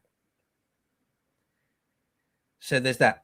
Beyond that, we can say it's a nativist party, can't we? We can say that it doesn't necessarily completely ostracize and demonize and character assassinate those that are openly ethnic. There you go. Take from that what you will. But yeah, it's against the law. You say he's posed with a few non-whites. Well, yeah, because it would be against the law to just say will not allow a brown person to be a member. Yeah. Well, then the state prescribes you, and it's game over. But then also as well, you can have friends of the natives. Like we've said this before, you can have friends of the natives. that are on the same journey that we are. Of course you can. Of course you can. I've always said. Someone on Twitter the other day said, "Oh, so you'd deport every last foreign person, would you? You deport Firaz and Stelios and whatever." It's like, no, that's never been my position. That's Steve Law's position. That's not my position. My position has always been, I'm happy to return to 1996. I'm happy to return to a level where we weren't getting demographically replaced in our one and only ancestral homeland. And that doesn't mean every single foreigner has to be rounded onto a plane or a boat. Not every single one. That is a bit of an absurd standard. I just don't want to be ethnically annihilated. Is that too much to ask? Do you not see there's somewhere between those two positions, between Steve Laws and being ethnically replaced? Do you think there's somewhere in between? Well, yeah, there is. We meet in the middle somewhere. We meet in the middle somewhere. I don't mind 1996. Actually, 1951, actually. But I'll take 1996 for a start. How about that? But you can also, like, there's policies that you can implement which would stem, even if you get back to like 1990s or whatever, to stem the flow of the demographic change that would occur even from that percentage. The thing is, we've implemented loads of utter nonsense which pays for our own replacement. So even if you get back to that, those that are like, well, that will still lead to blah blah blah. Nope, that won't, because you can change policies. You don't have to give fucking handouts non-stop to people. You don't have to. You can control things in a way which, sort of consequences for actions lead people to not frivolously do the things that they do, fuck around, basically, to cause demographic replacement. So anyway, Anglo Star says, good evening, lads. Keep up the good work. Thank you. Thank you. Cheers. Thank you. Appreciate it. And Devon says, does Restore have plans to dissolve the blob when they get into power? It would be necessary in order to get anything done. I think so. I mean, that's pretty explicit in what Rupert says when he says that the state is the enemy. I would imagine that's just check out Rupert's historical Twitter feed. There's loads and loads and loads and loads of him talking about, and indeed his interviews, his actual interviews, loads of him talking about it and addressing it. Yeah.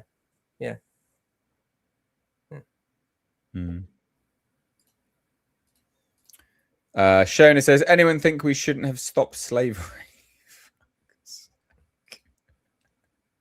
I didn't read it before reading it. No, it was morally the correct thing.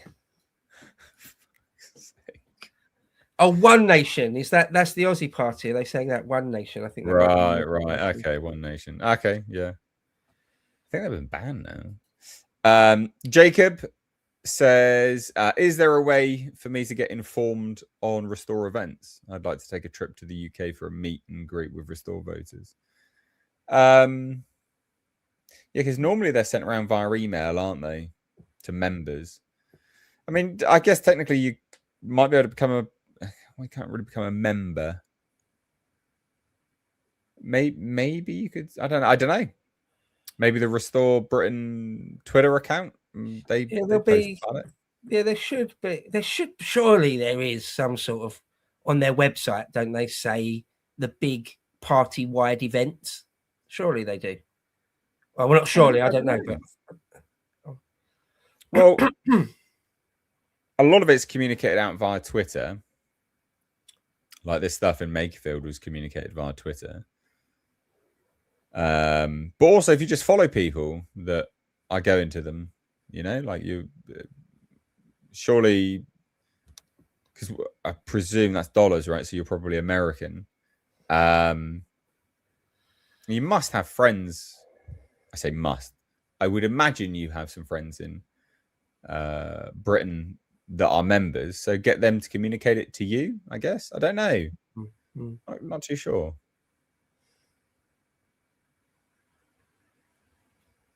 Not too sure. Oh, that's all the super chats. Oh, okay. That's mad. You guys are legends. It's crazy. Yes. Absolutely crazy. Very, very much. We had like a peak of over 1,200 live viewers at one point. insane. Absolutely insane. Consistently punch above what the channel should do. Oh, one more. Legendary Base Zoomer says, Bo, I've now read Rousseau's Social Contract plus discourses on inequality. What a spastic. What should my next book be? Yeah, as far as anyone that's of the right is concerned, Rousseau is very, very wrong-headed. Rousseau's view of humanity and society is incorrect on a number of levels. But it's worth reading. You should read it though anyway. Everyone should read it anyway, or listen to it on audiobook while you're doing something else, because it's necessary reading to know how the other side think. Right? It's worth understanding Marxist theory, even if you're not a Marxist. Right? It's worth understanding the Maoist thought, even if you're not Chinese and you're not a communist. So yeah. Anyway. Rousseau's Social Contract. Very interesting. So what should his next book be? Required reading. Oh, what should his next book be? Oh, well, I'm a straight up history nerd, so I always tell people to read maybe something like Tacitus, the Histories or the Annals by Tacitus, or Edward Gibbon's Decline and Fall of the Roman Empire. It's very long though. That will take you months to read that, but once you do, you'll be the most informed person at a dinner party about Rome. You'll be a richer person for it.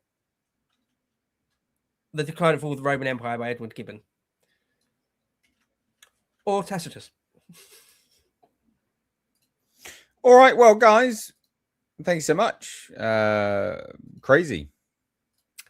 Thank you so much for making these Sundays successful. We will be back next Sunday doing a stream. And obviously we'll do our normal reporting and stuff like that during the week as well. Thanks so much to those people that became members. Thank you to patrons. Cheers. Thanks. Love you. Take care. Bye. Bye-bye.